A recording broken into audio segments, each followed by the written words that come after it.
Wireless headphones. That'll be $200. I'll use my Capital One Quicksilver card. Now that's a hit. You used the Capital One Quicksilver card, which makes you the hero of every purchase. With Quicksilver, you earn unlimited 1.5% cash back on every purchase everywhere. I wanted running music, but unlimited 1.5% cash back is pretty heroic. Good instincts. Every hero needs a theme song. The Capital One Quicksilver card. What's in your wallet? Terms apply. See CapitalOne.com for details. Progressive presents Adjusting to the Suburbs. You just bought a home in the suburbs, but no one told you about all the birds, specifically this one, who seems to be calling out Roy. Roy. But who exactly is Roy? And why doesn't he ever respond? Maybe Roy is just bird speak for save with Progressive by bundling your home and auto. I guess until Roy answers, we'll never know. Progressive Casualty Insurance Company. Coverage provided in service by affiliates and third-party insurers. The following is brought to you by the Social Suplex Podcast Network. Hey guys, this is Matt Seidel, and you're listening to Keepin' It Strong Style. Yo, this is Rich Latta from One Nation Radio. This is brought to you by the Social Suplex Podcast Network. We present to you the Ace of Podcasts, Keepin' It Strong Style. Let's go. It's the Ace of Podcasts, Keepin' It Strong Style. Covering New Japan, they ready to hold it down. Jeremy Donovan and the young boy Josh. Come and hit a job out and bury all the frauds. From the Tokyo Dome over to the G1. Social Suplex is the network where we can get it done. I'ma chill and let them have it, cause this is just an intro. Keeping the strong style, 6 stars from the get-go, boy. Yeah, from Tampa Bay to the Tokyo Dome, this is Keeping It Strong Style with your hosts, Jeremy Donovan and the young boy Joshua Smith. And thank you for listening. Welcome to Keeping It Strong Style, the ASA podcast on the Social Suplex Podcast Network. Jeremy Donovan here with the young boy Josh Smith. On today's show, we will review Sakura Genesis and cover all its news in the world of New Japan Pro Wrestling. Please support our show by subscribing and following the Social Suplex Podcast Network or Keeping It Strong Style on the podcast app of your choice and leaving a rating and review. You can also get the podcast over at socialsuplex.com. Check out our Pro Wrestling Tee store, prowrestlingtees.com/social suplex. That's where you can get your official Keeping It Strong Style t-shirt. If you enjoy this podcast, please consider making a one-time or monthly donation by visiting socialsuplex.com/donate and click on the donate button under the Keeping It Strong Style logo. This week's episode is brought to you by the NJPW EXT, the only browser extension for NJPWworld.com. Frequently updated and with features like dark mode, improved translations and layouts, custom and shared playlists, synchronized viewing parties, and much, much more. It takes NJPW World to the next level. You can visit njpwext.us today for details. Young boy, we are 20 episodes away from episode 300. Oh, snap. Someone needs to reach out and hit up Rocky, see if he's going to come on for episode 300. Well, the funny thing, Rocky always sees us post about our episode 100, he saw us post about that, he jumped on. Then 200, he saw us post about that, he jumped on. So we just got to send a tweet out and he'll jump on. Yeah, send out a tweet and be like, 20 more episodes till episode 300. Rocky Azuka Rock, where are you at? Get it penciled in now. Yeah, and I don't see why he wouldn't want to come on the show again, because after all, right now, Jeremy, I feel like we are quite literally the smartest men in the room. We called it, we lined it up, we took our shot, and we were right. We've been saying the same shit about what was going to happen at Sakura Genesis for 4 weeks now, and yeah. Yeah, I'm pretty sure we got all the predictions correctly for the whole show. Well, I pretty much last week said I thought Okada was going to win, but I'm glad he didn't. I'm glad that spoiler alert. I know it's early in the episode, but Sonata finished the story. Yes, he did. Yeah, he did the work. Oh man, yeah. I'm happy that somebody in the wrestling world could finish their story this month. Yeah.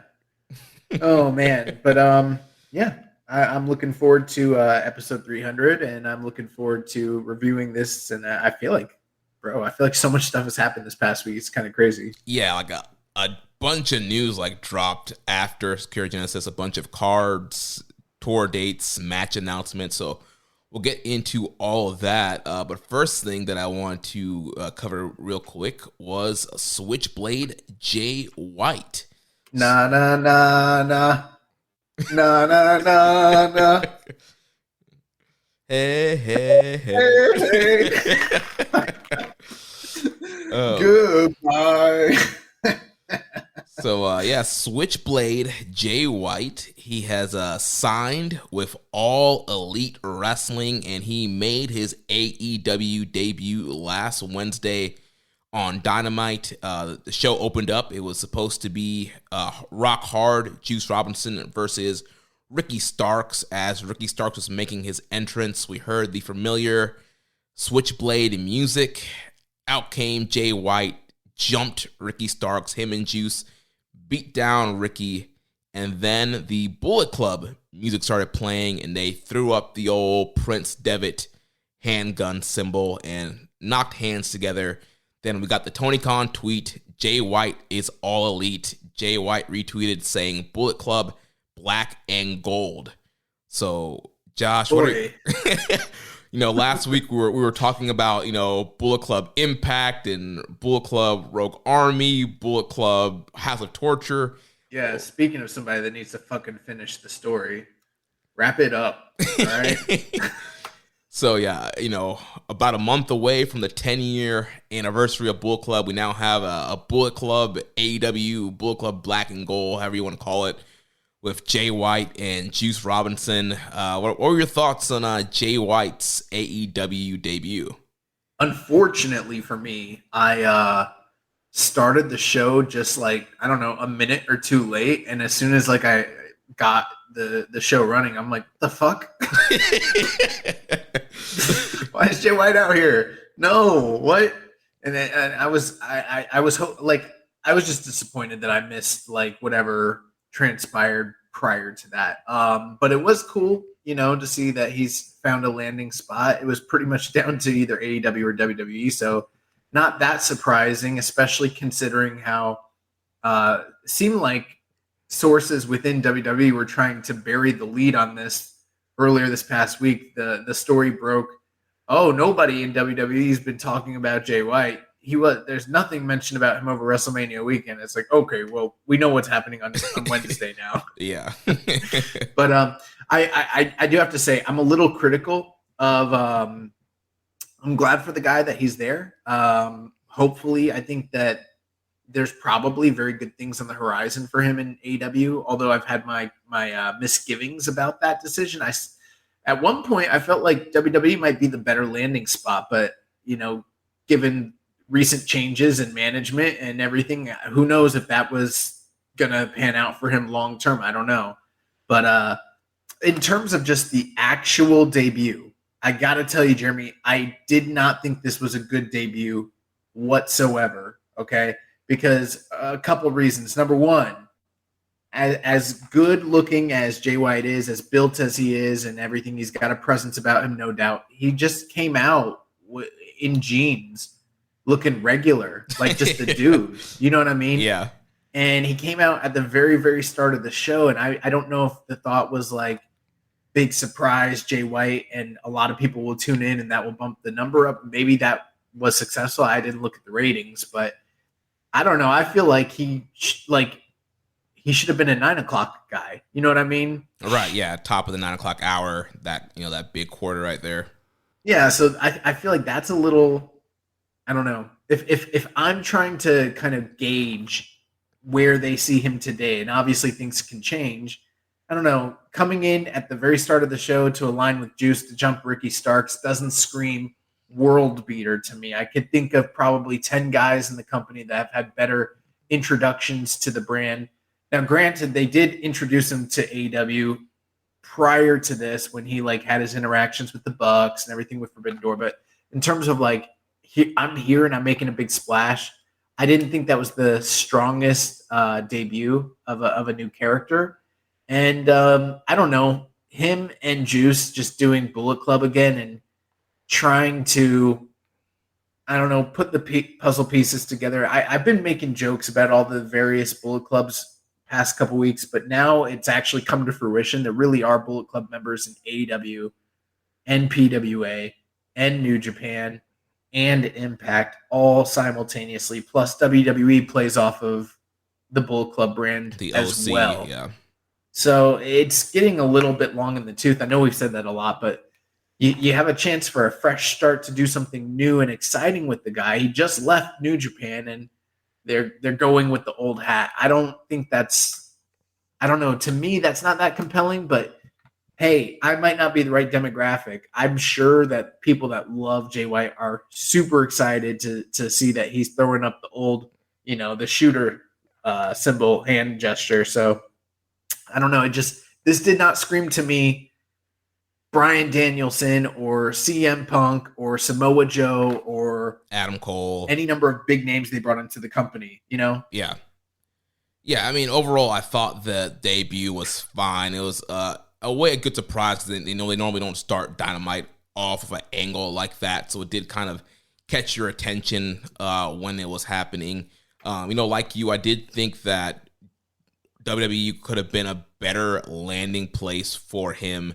I know with the whole, merger with UFC and Endeavor taking over and Vince being back in control, there's always questions on whether or not Vince would have actually liked Jay, how he would have pushed Jay. But just his promo ability, his mid-match promos, that kind of slower style, kind of storytelling style he likes to work, I feel like that could have worked really well for WWE, their work rate style and production. I think the word you're looking for is cerebral. Yeah, cerebral assassin. He's cerebral and methodical. And I'm not a huge fan of him, coming out as a Bullet Club member. We had the whole loser leaves, New Japan, loser leaves Japan, and I know he wasn't kicked out of the Bullet Club per se, but the whole story has been, we let Jay go to go do his thing. And so even with him landing in AEW, which is a partner of New Japan, I would have preferred if he was just his own man. He could still be Switchblade, but a different character, maybe a different turn, and not necessarily throwing him right back in Bullet Club. Well, obviously there's an internal struggle going on within the Bullet Club, namely surrounding El Phantasmo as well as David Finlay. We're going to talk more about that, but to me, this kind of undermines what's actually happening in New Japan. And I don't normally like to be one of those like, well, what about Japan guys? You know what I mean? I think there's space for both companies to kind of coexist, but this screams, we don't know what's going on with the Bullet Club in Japan, and we're just going to borrow the likeness or whatever.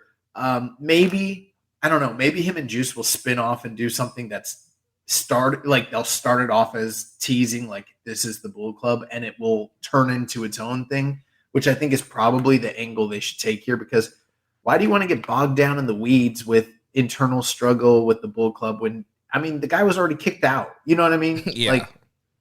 That's the thing about it is like David Finlay is very likely, unless there's a major shift in the narrative of the story, he's pretty much consolidating power as the new leader. And he's the guy that sent Jay White packing out of the company.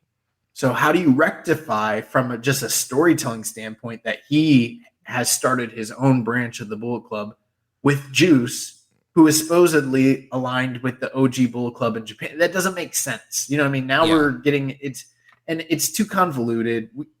We've spent way too many hours on this show talking about bullshit Bullet Club stories that ultimately almost never, ever, ever go anywhere.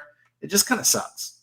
Yeah, and I guess the end goal, maybe you do a Jay White versus David Finlay match, Forbidden Door. Winner is their actual leader. And they've had great matches against each other, but I don't know.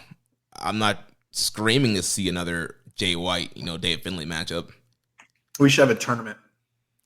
of all Bullet Club members, Winter is the leader.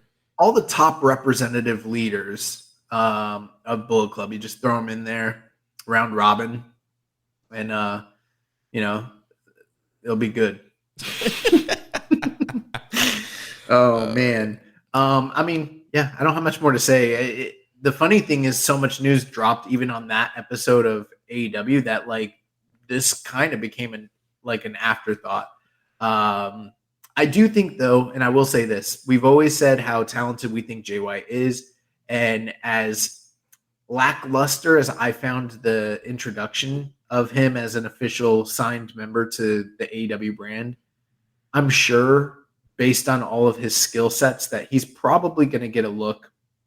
I don't know if I think that they'll maximize him or use him to his fullest potential necessarily. I'm not going to make those kinds of bold claims because I think that AEW has mishandled a lot of their top talent pretty much across the board.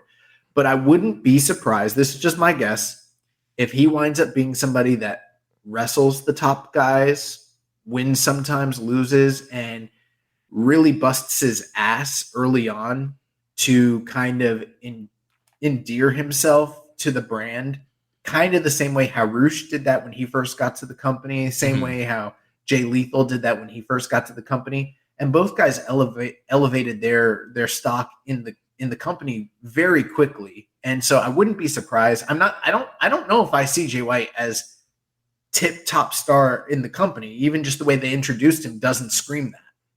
Yeah. He's got like 8 guys ahead of him at the very, very least. But I do see him on that. I think he's going to get at least at minimum to that tier with your Darby Allins and your Samoa Joes and your Wardlows, those guys who are just underneath, underneath guys like, who are the top guys? Kenny Omega, MJF, right? Bryan Danielson, Jon Moxley. People like that, Adam Cole, that whole Hangman, like probably just beneath them. And the good thing for him and good thing for the company is like there's almost no match that they can do with him that isn't going to be fresh. Even the like rematches that are on the table, like Hangman and Kenny, there's big money in that. Those happened a very, very long time ago. There's lots of history to kind of play off of, but there's tons of new guys for him to wrestle that he hasn't ever wrestled before. So it's going to be good, I think. Yeah, I think overall it will end up being good. We do have a question here from @MarkNado1990 on Twitter. What happens with Jay White in AEW now? Is he hindered by his loss to Eddie Kingston and can't compete in New Japan U.S.? Will they find a way to bring him back in BC adjacent? I do think that's an interesting take on it because, from the kayfabe, he's not supposed to show up in New Japan. And, I think that he will.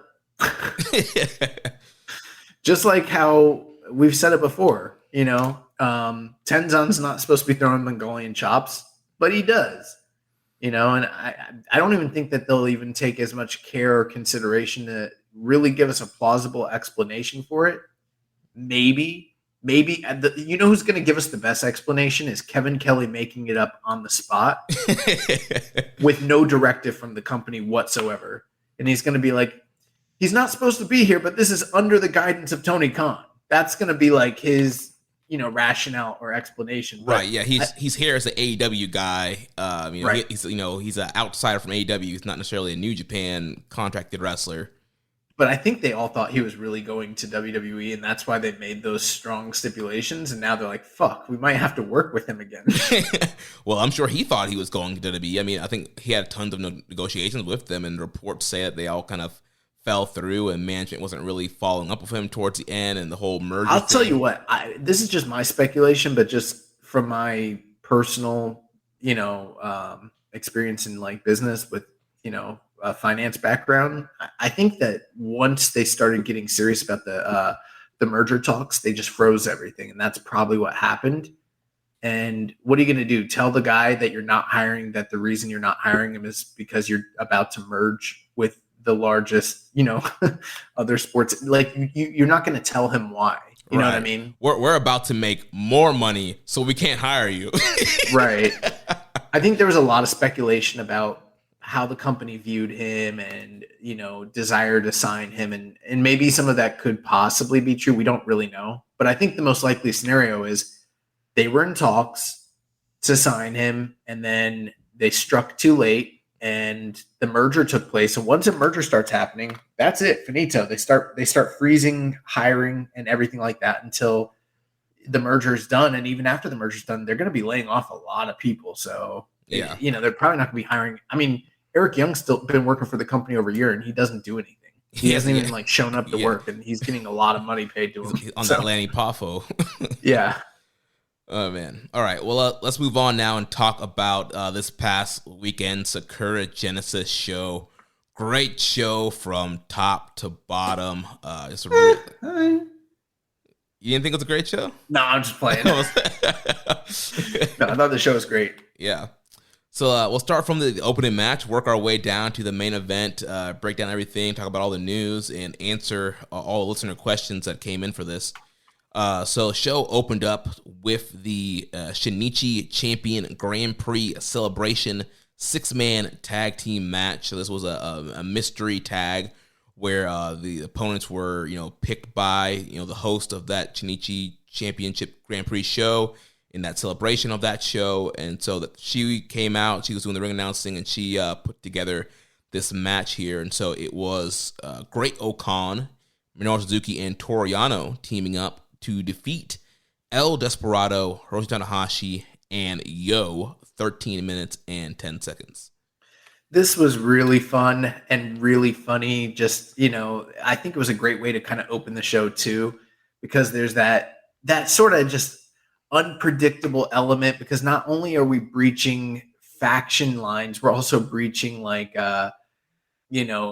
guy versus bad guy sort of face heel dynamics and alignments here, as well as kind of negating all the history that sort of exists amongst the different people in this match. So it was just a really fun and funky, mismatch of guys. And it'd be one thing if it was just like a mystery vortex. We threw everybody in there, and it's sort of like an indie show, whatever. But that's not what happened here. This was like they're still playing into the kayfabe of it all. So you got like Okan in there, who has all this like heat and history with Toru Yano over the Never title, and then Suzuki and Yano have had they're like basically like sworn enemies, and they all have to kind of coexist and team together, and they're all heavyweights.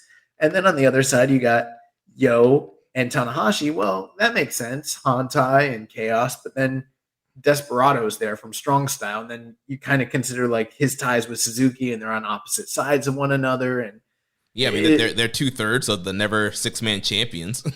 Yeah, this was awesome. And then not only that, like you've got the first team is all heavyweights, and then the second team is like 2 juniors and a heavyweight, and you're like, this is so freaking weird and just hilarious and funny. And the way they worked the match really played up into the gimmicks of everything and played off one another really, really well. And we even got to one point like where Suzuki and Despi were like just teaming together and fighting other people from their own teams. Yeah, at the beginning of the match, like everybody was like fighting who's gonna go in first, and then like Despi and Suzuki just like ended up like attacking Yo.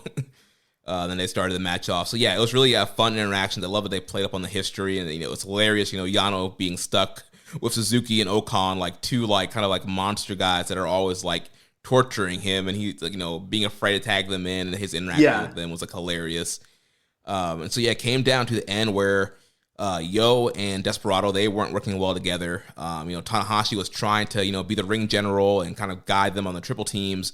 But then eventually Desperado was holding on to Yano, and Yo ended up punching Despi, and then they were brawling on the outside, which led to a distraction. And Yano low blowed Tanahashi, rolled him up, 1, 2, 3. Yano, Suzuki, and Okan got the win here. Yeah, very, very fun. I think I'm getting sick and tired of Kevin Kelly and Chris Charlton not doing their jobs, okay? If you're looking at the monitor and it keeps going out when Yano low blows somebody, then we need to do something about that. We need to get someone from the tech department to fix these freaking monitors. I'm tired of them missing the call every week in and week out for years on end. it almost makes you think something's not on the up and up when it comes to them and Yano matches, if you know what I'm saying. Yeah, something's a little fishy. They need to have somebody there monitoring the cables, the visuals, make sure everything's the way it's supposed to be.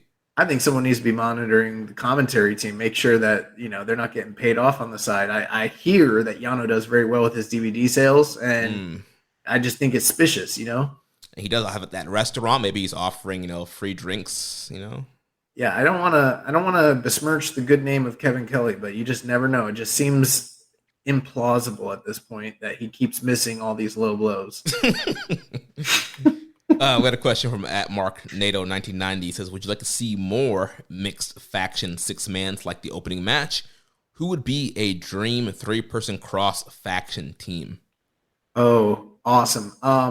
Yeah, I would love to see more of these. For me, a dream 3-person faction team would be like Hogan, Warrior, and Macho Man Randy Savage. How about current day, New Japan? Oh, Goldberg, Bolton Oleg, and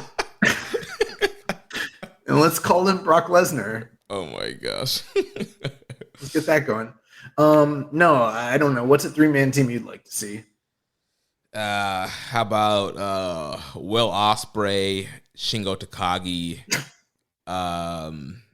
and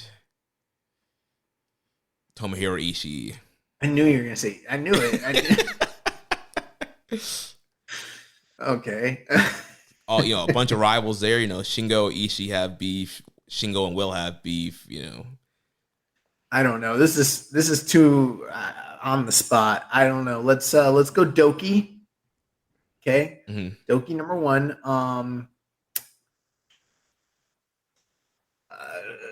Yoshihashi and Hama. The ultimate underdog team. Oh man, that team. You laugh, but I feel like they'd have a good match and probably win. Yeah, if they would have, just the visual of those 3 guys being put together, knowing their history and how traditionally fans thought about each one of those guys at one point in time. But all 3 of them are super hard workers, and they would probably be the standout team in that match. Yeah, that's why I put them together. Well, let's move on to the next matchup here. So we had a United Empire team of Aaron Hanare, Francisco Akira, and Jeff Cobb defeating the House of Torture team of Evil, Sho, and Yujiro Takahashi, 8 minutes and 1 second. One last thing I forgot to mention. Were you surprised that the heavyweight on the losing team, Tanahashi, was the one who took the pinfall loss here? Yeah, that was kind of surprising, especially since it is, Tanahashi. He's usually protected in some of these kind of multi-man situations. So, yeah, to me, I was like, oh, Yo is clearly getting pinned here. It'd be one thing if he was still missing teeth, but he got his teeth fixed, so I assumed his powers would be back, but they're treating him like he's toothless still. Maybe they Ace is down bad. They didn't get the memo. He came out there with the full teeth. They're like, oh crap, too late to change the finish. Aaron Hanare, Francesco Akira, and Jeff Cobb, they defeated House of Torture. I don't have a lot of memory about this. Was this even setting anything up? Not really. I mean, it was just kind of there. Fun 6-man matchup there. Always good to see House of Torture eating an L. The big setup post-match, you had that's not the only thing they can eat. Francisco Akira, he accepted the challenge from the Jet Setters, Kushida and Kevin Knight. So we do have a scheduled date for Catch 2-2, Akira and TJP defending against the Jet Setters, Kushida and Kevin Knight. I've been digging Francesco Akira going up to the English announce table and then shouting Italian profanities over the air. Yeah, it's hilarious. And Kevin's like, you can't say that. I don't even know what he's saying, but it's hilarious. We had a question here from BarkNato1990. Did you get a chance to go back and watch Shingo versus Nare, and would you give it 5.25 stars? I thought it was very hard hitting, but they could have had some of the falls earlier in the match. Seemed like 25 minutes of a regular match, and then the last 10 minutes getting 5 falls. Yeah, it seems a little excessive. Jeremy, what did you rate this match? I'm like 4.5 to 4.75. I thought it was a very hard hitting match. I thought it was well worked for the ultimate triad stipulation. Kind of like Mark is saying here, I do think some of the falls could have been done sooner in the match because the whole gimmick was like spread out. Yeah, you had to get a submission, a pinfall, and a knockout. Well, they didn't get like the first 2 falls until, like he said, like after 25 minutes, and then they got the submissions, and then Shingo got the knockout. So it could have been paced a little bit better, but overall, I thought it was great. I thought Hanare looked great. I thought this performance elevated him, and I thought that was recognizable with the crowd reaction that he got in this 6-man match. I feel like when he tagged in, the crowd kind of popped for him. So I do think this match helped elevate him. I'm not sure I'm as high as Dave with the 5.25 stars, but definitely Dave loves these like drawn out, never style KOPW title defenses from Shingo. Like, remember he went 5 stars on him in Taichi from late last year, right? Yeah, that similar Texas Death Match style.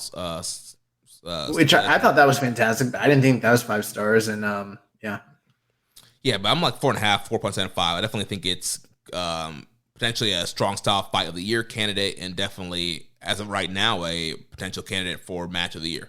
Sounds like you're 4.5 plus is what it sounds like. Yeah, I'm 4.666 repeating. Nice. So moving on to the next match, we had just 5 guys, Doki, Taichi, and Yoshinobu Kanemaru. Of course, with Taka, they defeated the LIJ team of Bushi, Shingo Takagi, and Tetsuya Naito in 9 minutes and 20 seconds.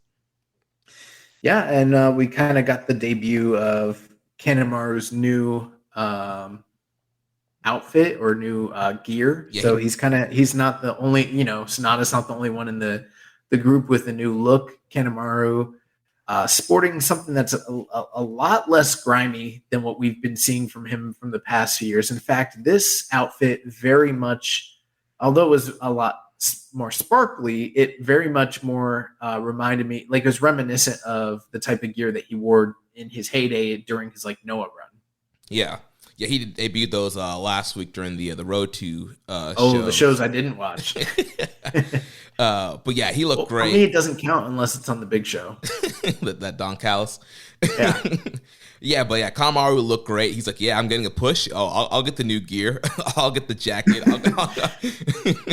Well, he is a guy that we've been saying for a while has been, I don't want to say improved because he's an all-time legend, but like he's been putting in a lot more effort and thought and work into, his matches. So that's good that they're finally giving him a push. Yeah. So this match came down with all 3 of the members of Just 5 Guys having triple submissions on LIJ, and Bushi submitted to get the win for Just 5 Guys. And then post-match, Doki got Naito in the Italian stretch number 2 and challenged Naito for a singles match. So we know that we have the date for that. That's going to be coming up on the Road to Wrestling Dontaku, Doki versus Tetsuya Naito. Yeah, I saw someone online call this the best of the CMLL excursions singles invitational match. Yeah. So, and also we had Shingo, Takagi, and Taichi going face to face, and we do know that there will be another upcoming KOPW provisional title match between Shingo and Taichi, and we'll get to all the match announcements after this review. So then next up, we had the Bullet Club team of David Finlay, El Phantasmo, and Kenta defeating the Girls of Destiny, Hikuleo and Tamatonga, and Master Wato, 8 minutes and 46 seconds. Yeah, this was exactly what it needed to be. And I think we were a little bit off, or at least I know I was.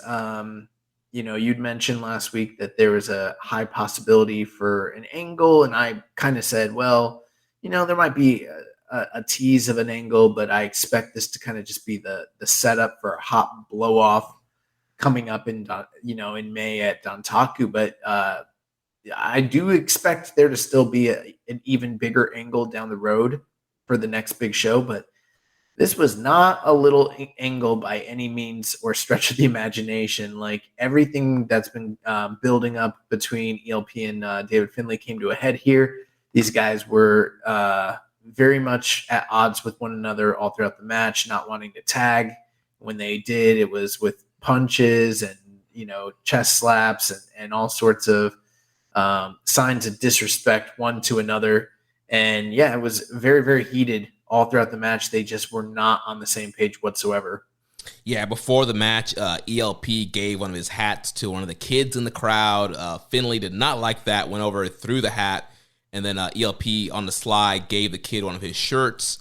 So yeah, even from before the bell, these guys were not getting along.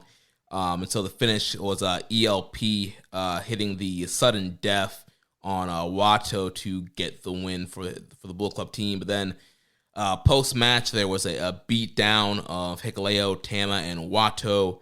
And, ELP, he pulled Finlay off of Tama Tonga. And after, Finlay was holding up the Never title, and Kenta was holding up the Strong title, and then ELP pulled off Finlay off of Tama Tonga, which then led to Finlay and ELP kind of going to blows, and then Kenta was trying to play the peacemaker, got in between them. It looked like he was siding with El Phantasmo, but no, picks this man up, bow, GTS, go to sleep, drops El Phantasmo with the GTS. Yeah, I've been watching a lot of Sopranos lately, and you just can't trust anybody. I couldn't live in an environment or operate in an environment like the Bullet Club because I've seen what they've done to so many countless others. I would just always be paranoid that I'm the next to go. Apparently, ELP didn't have those same worries, Yeah, he thought Ishimori comes down and he thinks this dude's on his side. Like, did you not see what they just did to Tama Tonga just last year? Yeah, well, his Bullet Club's cutest tag team partner, Taiji Ishimori, their former IWGP Junior Tag Team champions. He thought he was going to come in and make a save, but yeah, Taiji slides in. He's looks like he's about to stop Finlay from hitting ELP with the shillelagh, but nope, he low blows El Phantasmo, and all three of them beat him down, and they lift him up, and Finlay hits ELP with the shillelagh, and it seems like El Phantasmo has been officially kicked out of Bullet Club. I'm also going to say this, calling it right now. We've seen David Finlay work all throughout, the New Japan Cup, and since then, pretty much straight-laced, just clean wins via, definitely like a vicious heel persona, but he didn't have any kind of like cheating methods necessarily. With the reintroduction of the shillelagh, get ready for that to become a staple of his matches and a source for his victories, because I think that they're probably going to, tell a story where there's an X factor missing, and probably that's part of the reason why he maybe wasn't able to win at the New Japan Cup Finals. The shillelagh is going to become a staple of his matches. I guarantee it. Yeah. So there's some questions here. Hawaiian Punch BB says, is Taiji the biggest traitor in the world or the most loyal friend you can have? Wow. He left Noah, which was his first true home in Puro. He betrayed Tama, who brought him into Bullet Club. He betrayed ELP, who was his tag partner. All that being said, he was always stuck with Kenta, who helped him find his footing in Noah. Well, I think you have the answer right there. Look at the types of guys that he's kicked out of the group, and look at the type of guy that he's stuck by his side. One of these things is not like the other. Stuck with his brother. And I'm not going to say it, but you know what I'm saying. Okay, 890 says, do you think ELP's replacement is the Space Wolf thing in the mystery video package? Oh, yeah, because I did see that couple things I did like. I don't know if you caught this, Jeremy. I think it was via the post-match comments. David Finlay said that they have a replacement in mind already for ELP. So I don't know if I'm necessarily a fan of them adding more members to Bullet Club, but if they're going to add one, maybe hopefully it's somebody cool. I don't know. But one thing he also mentioned, and I think it's worth mentioning here, he mentioned how there was a Bullet Club that had just recently sprung up in AEW, and he was like, dude, it doesn't matter if you're in, AEW or Impact or, Australia. I'm the leader of the Bullet Club. He's like, I literally kicked David or Jay White out of this company with this shillelagh. And he is like, and if anyone's trying to sport, the brand or whatever, if they're not like under my leadership and authority, they're not Bullet Club. Yeah. So like he kind of made it clear, like, that there is a disconnect between the real Bullet Club and then whatever the fuck's going on in AEW. Yeah. Okay. 890 also asks, will ELP join a NJPW face-ish faction, or does he join the more heelish AEW Jay and Juice faction? That is an interesting take. I mean, I don't know where he goes from here. They seem to be baby facing him, giving him. I mean, he's never done anything like that. Like, remember, he used to make little kids cry when he first started this company. So the fact that he's like giving them gifts and stuff, that's a total 180 from what he was in the past. Yeah, I could definitely see him joining Hantai since he was trying to save Tama, join up with Hantai, or who knows, maybe he could start his own faction. Here's my only problem with that. You've already got 2 factions currently that have Gaijin leaders. I feel like they don't need a third one right now, Yeah. But at the same time, it's like if you want him to succeed on a main event level, sometimes it kind of feels like that's the key, Right, yeah. Plus, I don't know, Tama Tonga feels like a pretty high up member of Hantai as it is. So I don't know. It's going to be interesting. I do think that they might, hypothetically, they could go full-blown WCW and like do another Bullet Club faction with him as the leader, and then they have a full-on civil war. I know that's something that people have been speculating about for years and years, and having wet dreams about it. But it feels like they might actually do that, because I am kind of wondering, like, where does he land? Is he going to be like LIJ? He is El Phantasmo. Yeah, like is he going to put the mask back on and join up with the other luchadors in LIJ? He could. I don't know. I don't know where he lands. Yeah, that's a fun thing about it. Like, we don't know. I think there's a lot of options that they can do. But ultimately, I do see him being a babyface based off of him getting jumped and turned on.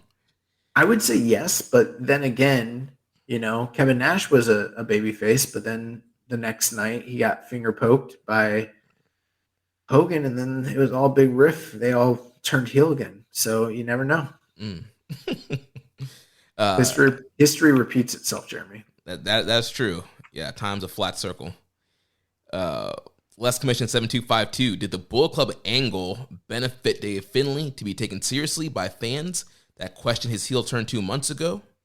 He made ELP become a beloved babyface by kicking him out of the group and even turning his best friend and partner Ishimori against him, solidifying Finlay as a true heel. I think it's a good piece of business as it pertains to like New Japan's kayfabe. You know what I mean? Mm-hmm. Like, for the fans that are really tuned in and bought into the brand and kind of accept this on its face, I think it's good. I don't think that your more casual New Japan viewer, and those do exist, the people that kind of just, parachute in and cherry pick for the big shows. I don't know if this fully would, convince them to take David Finlay more seriously at this point. You know what I mean? Yeah.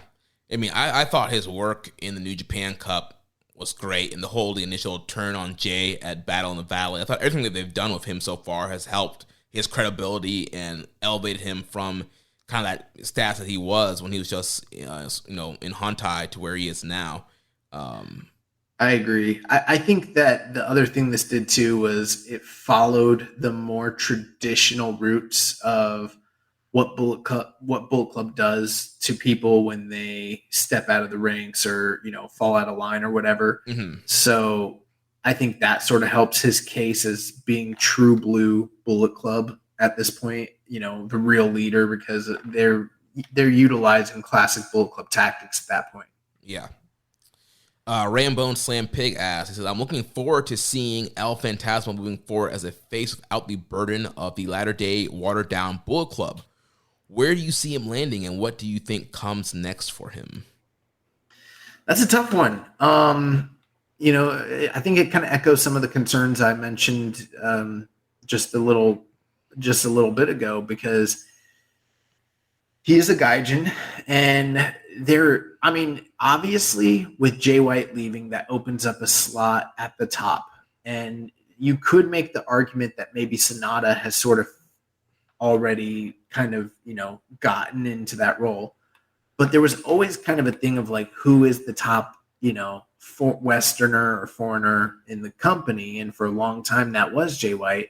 I think right now it's pretty clear that it's most likely Will Ospreay.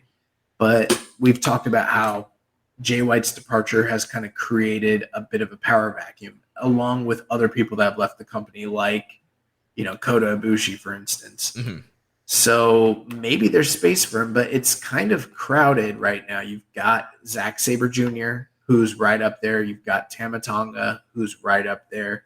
And then with ELP sort of getting a push and making a turn, it really does depend on where he lands, because I don't know. I think if he's in Hantai, it's kind of going to become like a unspoken issue where it's like him and Tama Tonga on page, on screen, they're like in the same group, but like realistically, they're vying for that same spot in the pecking order sort of thing. Yeah.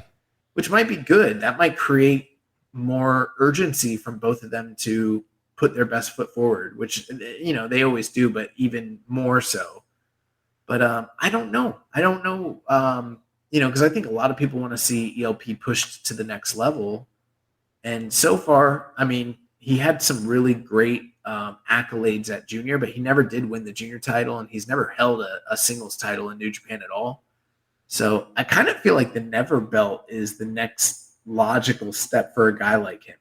But I think there's people angling for him to be like a top guy in the company. Yeah, and I think, he has potential to get there, but I think it's, one step at a time for him. And I do think the Never titles seems to make sense, especially, you're going to have Finlay and Tama Tonga battling over that. If Finlay wins, and you do a Finlay ELP match, and then that could be a big Never title matchup between those guys. Finlay's another example, and then you throw in like a Jeff Cobb and like a Tom Lawler. You got a lot of top, Western gaijin talent that are all kind of vying for the same place, Mm-hmm. And then last question here from the Dark Soldier says, Taiji betrayed Phantasmo. Top 10 anime betrayals? Oh, I thought he was asking us to list the top 10 anime betrayals. Like, I can't give you a top 10. No, I think he's asking if this qualifies for a top 10 anime betrayal. Nah, because this shit's real. This really happened to a real man. His name's L. First name L, last name Phantasmo. Yeah. So following that match, we got the announcement. Trying to get all that Nintendo on our show. All that lore. It's all Nintendo. So following that match, we had the announcement for G1 Climax 2023. G1 Climax 2023. So the tournament this year will kick off July 15th, and it will go all the way to August 13th. So we got 19 nights over 30 days. The last 2 nights will be in Ryogoku Sumo Hall, August 12th, August 13th. So we're, not at Budokan like we have been in past several years, and it's only the final 2 nights that are in Sumo Hall. So we don't know yet if we're going back to the 2-block format or if it's going to be the 4-block format that they used last year. Sounds, based on the dates, like we are most likely going back to a 20-man tournament. Mm-hmm. But that remains to be seen. We'll find out more as time goes on. But my guess, with how many shifts and changes and things like that have taken place in this company in recent times, I'm not going to be surprised if we see a major shakeup when it comes to who gets in and who gets out of the G1 this year. Yeah, I'm really excited to see what the final lineup is going to end up looking like. Because, so many people have been getting pushed. There's so many, guys from like the Strong brand they can bring in. There's a ton of talent that they have access to that they can really make a really great tournament. Don't get too hung up on that whole thing with Strong. I think it's more likely we see like, Shima instead of like Coughlin. I mean, at this point, probably.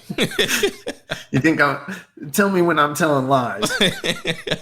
As Bobby Fish would say, where's the lie? Where's the lie?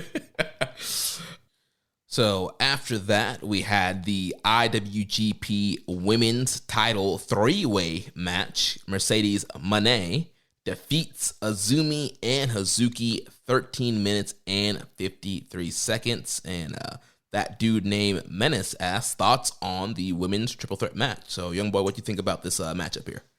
Pretty good. After that, the NJPW. What? No further thoughts on it? I told you, man of few words. I've always been known on the show for my brevity, Get in, get out, get done. Nah, Jeremy, I got to tell you, I think in the short time that the quote unquote women's division has existed in New Japan Pro Wrestling, and especially since this title's been introduced, I know there haven't been many matches, but to me, I think this was easily the second best women's match in New Japan following the inaugural title match between Kairi and Mayu. I liked this a lot better than what was admittedly a classic match between Mercedes Moné and Kairi in America. Where was that? That was in California? Yeah, Battle in the Valley. Yeah. I liked this a lot more than the Battle in the Valley match, which that was very good, but this blew that away.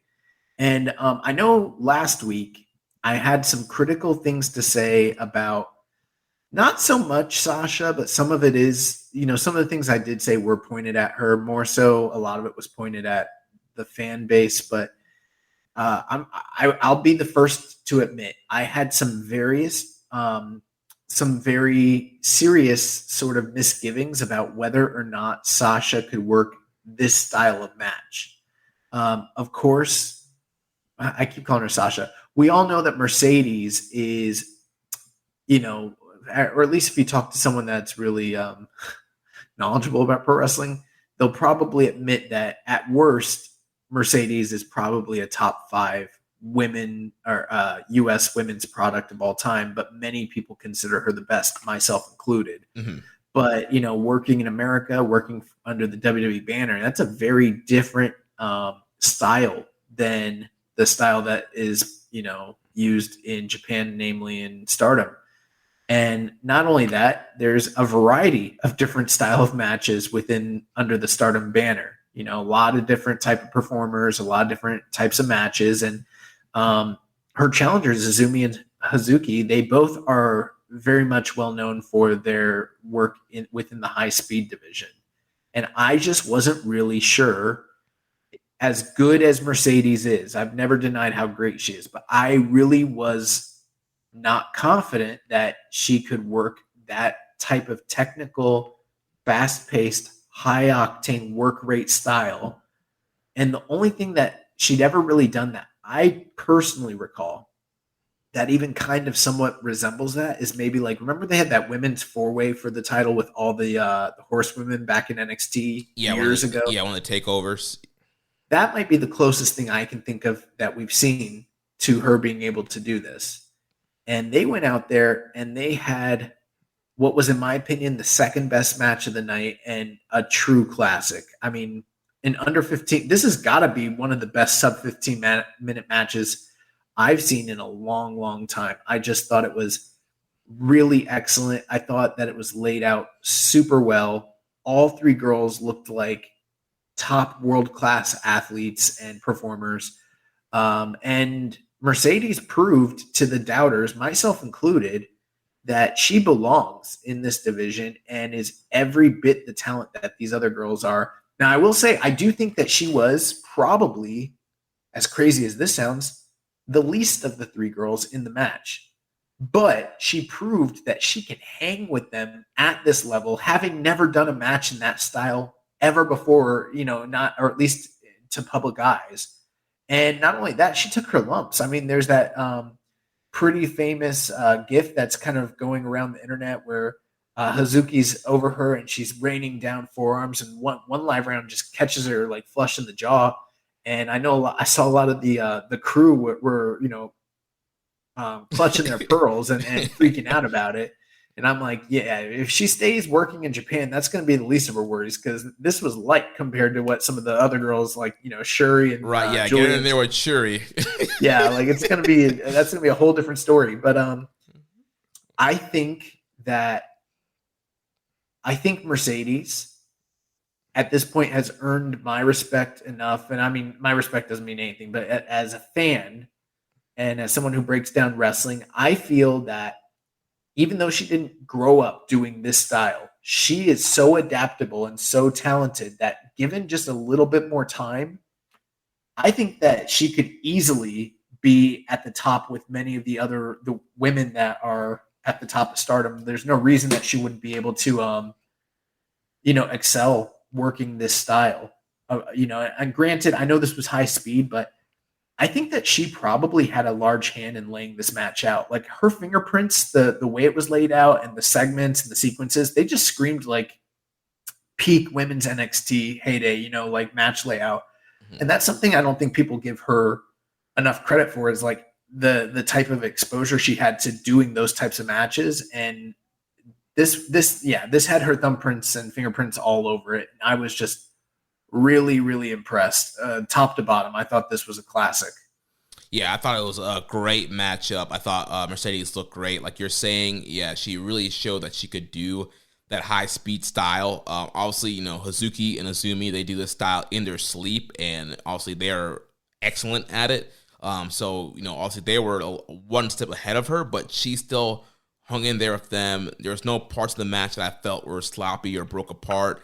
There was one weird botch where like someone was supposed to get hit, and then like Sasha, there was like a foot that was supposed to connect. I don't know if towards the very end. Yeah, there was that one spot, but besides that, I thought everything else looked really great. And yeah, Mercedes looked great, and there's great spots up there. They had the traditional, like you were saying, like the Tower of Doom spot. Definitely seemed like a typical Western American, multi-man. Let's do a Tower of Doom spot. So that was great. And Mercedes was all over the place with the the Meteora double knees, and really great. They even had the typical Stardom dive to the outside with the Stardom young girls there catching people on the dive when Azumi did the big crossbody.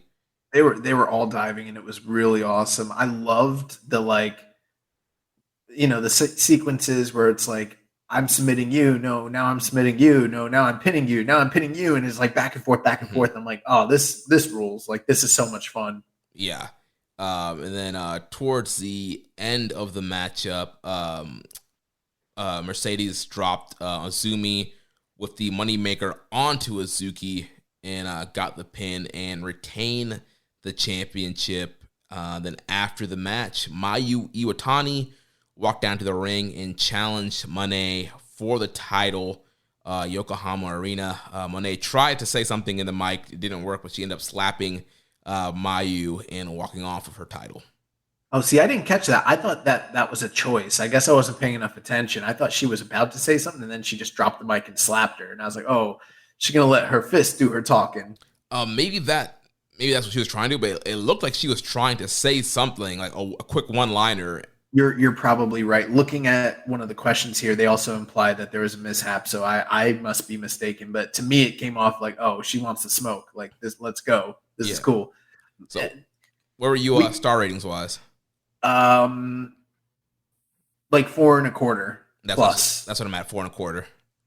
Like, I can't go 4.5, but I liked this a lot. Like, I really, really, really, really liked it. And I mean, you're talking about a 14-minute match going 4.25. Like, that's excellent. That's great, yeah. Question here from Yasmin says, how do you feel about there being a women's division now that we've had it for 6+ months. Personally, I'm still not sold on it, even though it had some good matches, but I think Stardom is better. I mean, I don't really know how to kind of unpack that because, I mean, this is in many ways, hypothetically connected to Stardom. So, right. Keep in mind, Stardom and New Japan are brother and sister promotions. They're all under the Bushiroad banner. I don't see it necessarily as competition with each other, although I've given you guys my tinfoil hat conspiracy theories about my concerns of what this could lead to down the road. But as it stands now, I mean, right now, what is this really? It's kind of just a showcase thing to give opportunity to girls. And do I think that they've done a blow-away job with it so far? Like, no, but there's been some cool things. We've gotten some really great matches. It's given a spotlight and a landing place for Mercedes after her, exodus from WWE. And that's kind of been a cool thing. I don't know if it's as viable financially for the company as they would have hoped it to be, but I mean, judging off of some of the numbers we saw from the Wrestle Kingdom, even for just that alone, that's probably been beneficial. Plus, they did the Great Gate in where was that? Valley. But where was that show? San Francisco? Yeah, San Francisco, or was it San Jose? I think it was San Jose. It was San Jose. Yeah. So, I mean, a couple of good things have come out of that. We've had some great matches. There have been some mishaps, obviously. And I do think it's kind of weird how this feels, based on what I'm told. I don't watch Stardom regularly, but this is almost a non-factor in Stardom. I'd like there to be more cohesion between it and Stardom. But, then you're getting into the weeds because this is like an IWGP title, but it's not the top title. It's weird, but I think there's good. I think there's bad. I think there's things they could work on.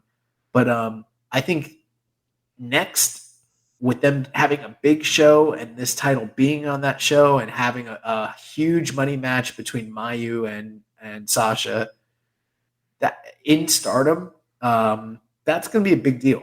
And they haven't done anything in Stardom with this belt yet. So that's kind of the next step and the next, test, Yeah.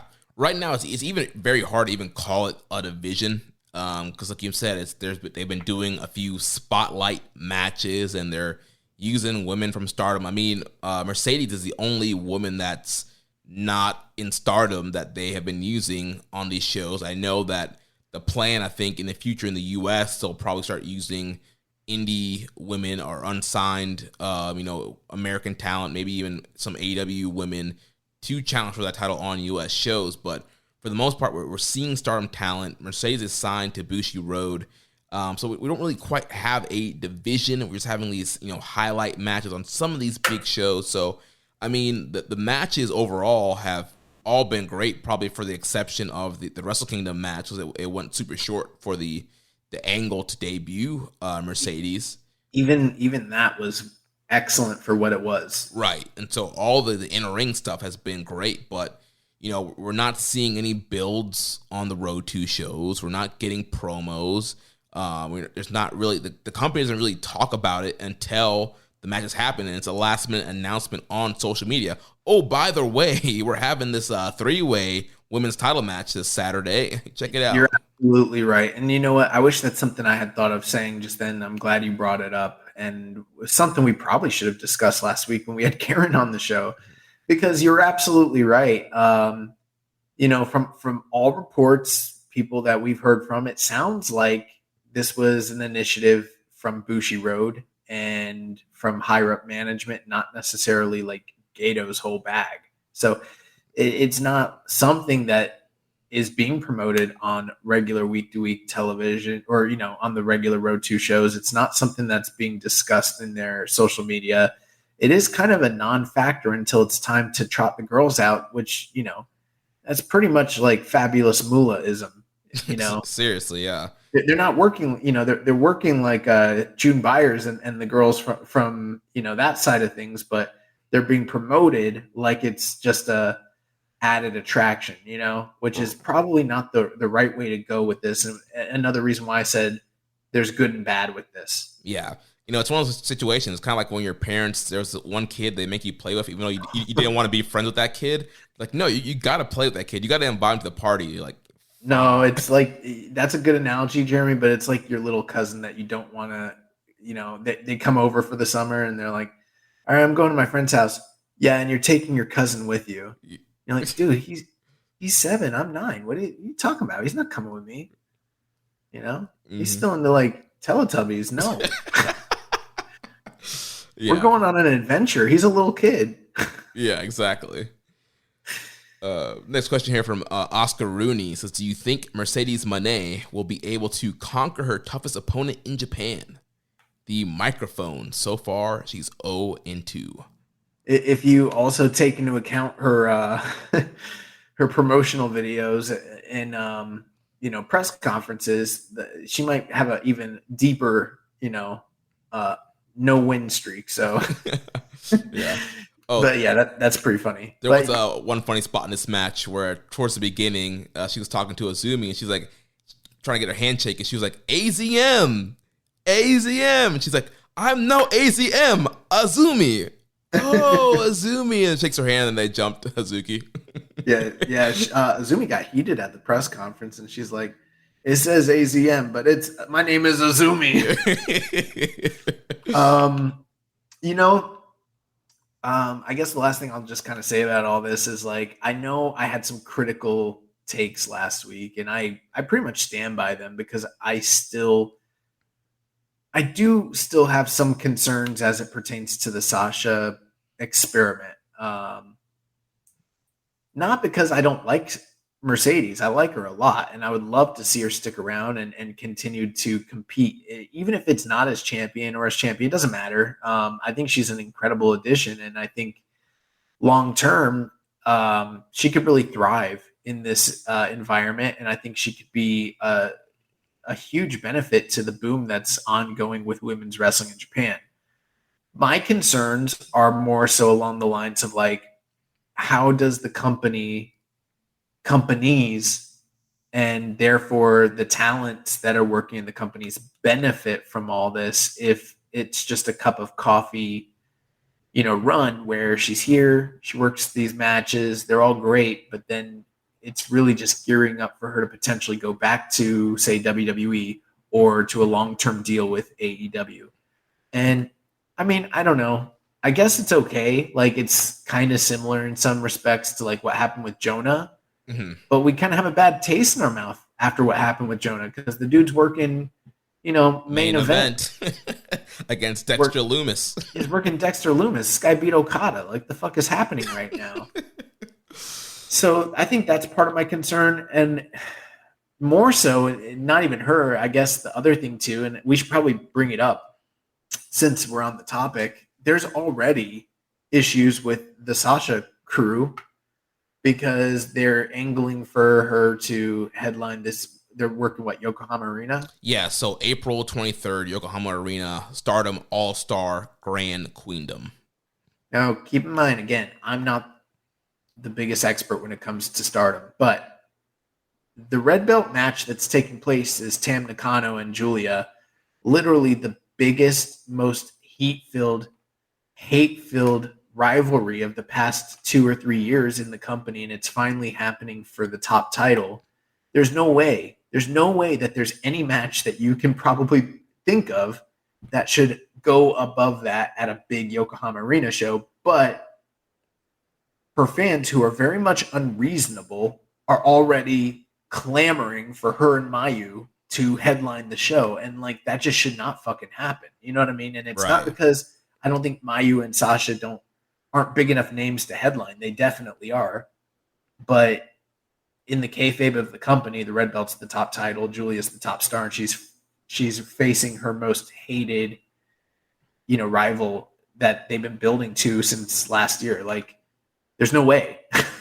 Yeah, I can definitely see it maybe semi-main event. I don't know what's the full card for that show. I haven't looked at the full card, but maybe I think it should semi-main event, yeah. Yeah, I think that would be a good spot for it. But people are, there's an unreasonable explanation or expectation that should be the main event. And it's like, damn, like, no. Yeah. But for listeners, go ahead. I was going to say, for listeners who want to learn more about Stardom, make sure you check out One Nation Radio, another show here on the Social Suplex Podcast Network, hosted by Rich Latta and James Boyd. They cover Stardom every week on their show. So if you want to dive more into the world of Stardom, they will be your guides. Long term, I'd like to see Sasha work longer and extend her deal if it's at all possible, because I loved this match. I want to see more of what we got here. And, I wouldn't even be opposed to – I very much don't want them to swallow up Stardom. That's my biggest concern, is Stardom becomes, redundant, and then they just somehow eventually get amalgamated into New Japan. I don't think that would be good. Mm-hmm. But I wouldn't be opposed to – I don't want to see necessarily long-running stories, because I think this should somewhat still remain like a showcase, but I'd be fine if they started having concurrent, maybe some tag matches on the Road to shows or on the big shows on the undercard, something like that. And, maybe to build up, I'd be fine. You know what? That's not a bad idea.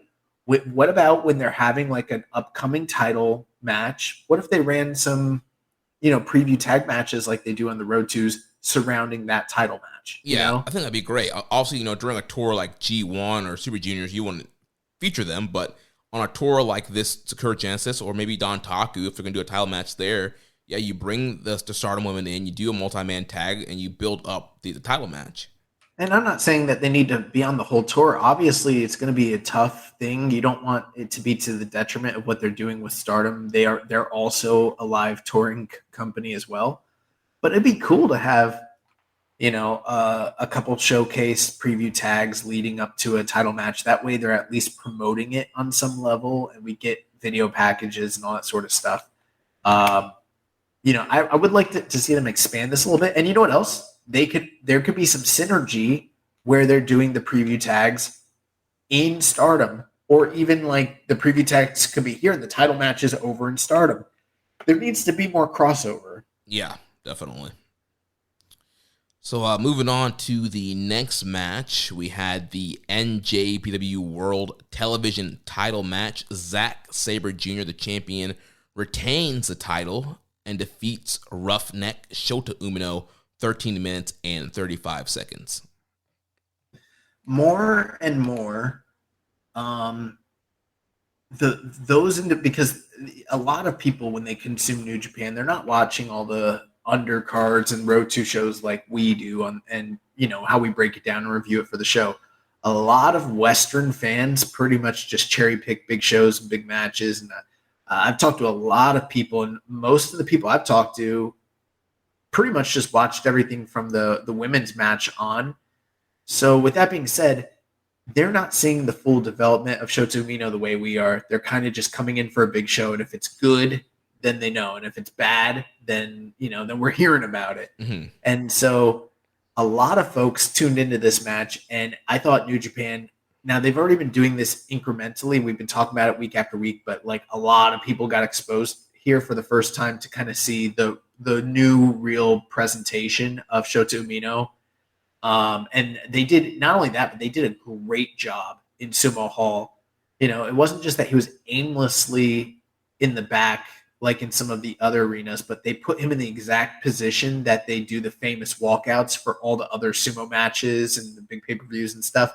So it's very reminiscent to the domestic crowd what's happening. They see him in that spot with the checkered orange and white, tile on the walls, and they're like, oh, and then he's coming out, and it's almost got like a Goldberg feel to it, and it's like, okay, he's a big fucking deal. And then he comes out and he's up in the stands, and you hear the music start, and it's like, all right, like I feel it now. Like we're getting to a point where the presentation is on, and that's already half the battle, Yeah.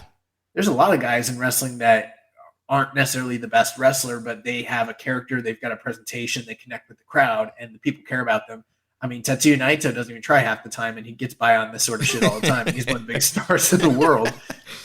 And then he went out there, and I don't want to say that this match with Zack was his best match, although it was very good. It wasn't his best match necessarily. I still think that maybe his initial return to the company against Will was probably his best match so far in singles. Yeah, the historic crossover. But I think this was the best he has looked as a performer in the ring in a big singles match. It didn't feel so much so like he was being carried by Zach like he did in the previous Will match, or even in the last Zach match. I felt like he felt way more confident, way more comfortable. I think they told a better story. It was a lot more fluid. They didn't go quite as long as they did in the New Japan Cup match. And in the story, I mean, he was kicking the shit out of Zach down the stretch and very much looked like he was on his way to a potential victory before he got caught. And, you know, Zach rolled him up and got the 1-2-3 fair and square. But, like, they made it look like Umino is a force to be reckoned with. It was great. Yeah, dude, the entrance was great. Yeah, comes out, big pop from the crowd. And, yeah, he just worked this match so great. And it was a great story in the match, like you mentioned. Zach was working over the arm to prevent Umino from doing the Death Rider and some of his other offense. And then towards the end there, he was able to hit the Death Rider for a great near fall. Like, I was watching, I was like, oh, he's going to beat Zach. That's his finish. But Zach kicked out, but he fired back up. He hit that DDT, and he was going for the Death Rider again. But then, Zach was able to reverse into a quick pin and kind of catch him off second. But the crowd was into him. They were behind him this whole match. Big Shota chants. They wanted to see him get the win here, and they gasped when Zach kicked out of the Death Rider. So, yeah, I think everything is moving in a positive direction for the Roughneck here. Yeah, and then, you know, as it pertains to Zach, he's in the middle of a very, very strong, very, very credible and quality title reign. It's the first title reign in the history of this new belt, and every defense has been very, very good. They've all been short, enjoyable matches, and while there are probably a couple things to, you know, criticize, by and large, it's been nothing but a positive for him and for this new division.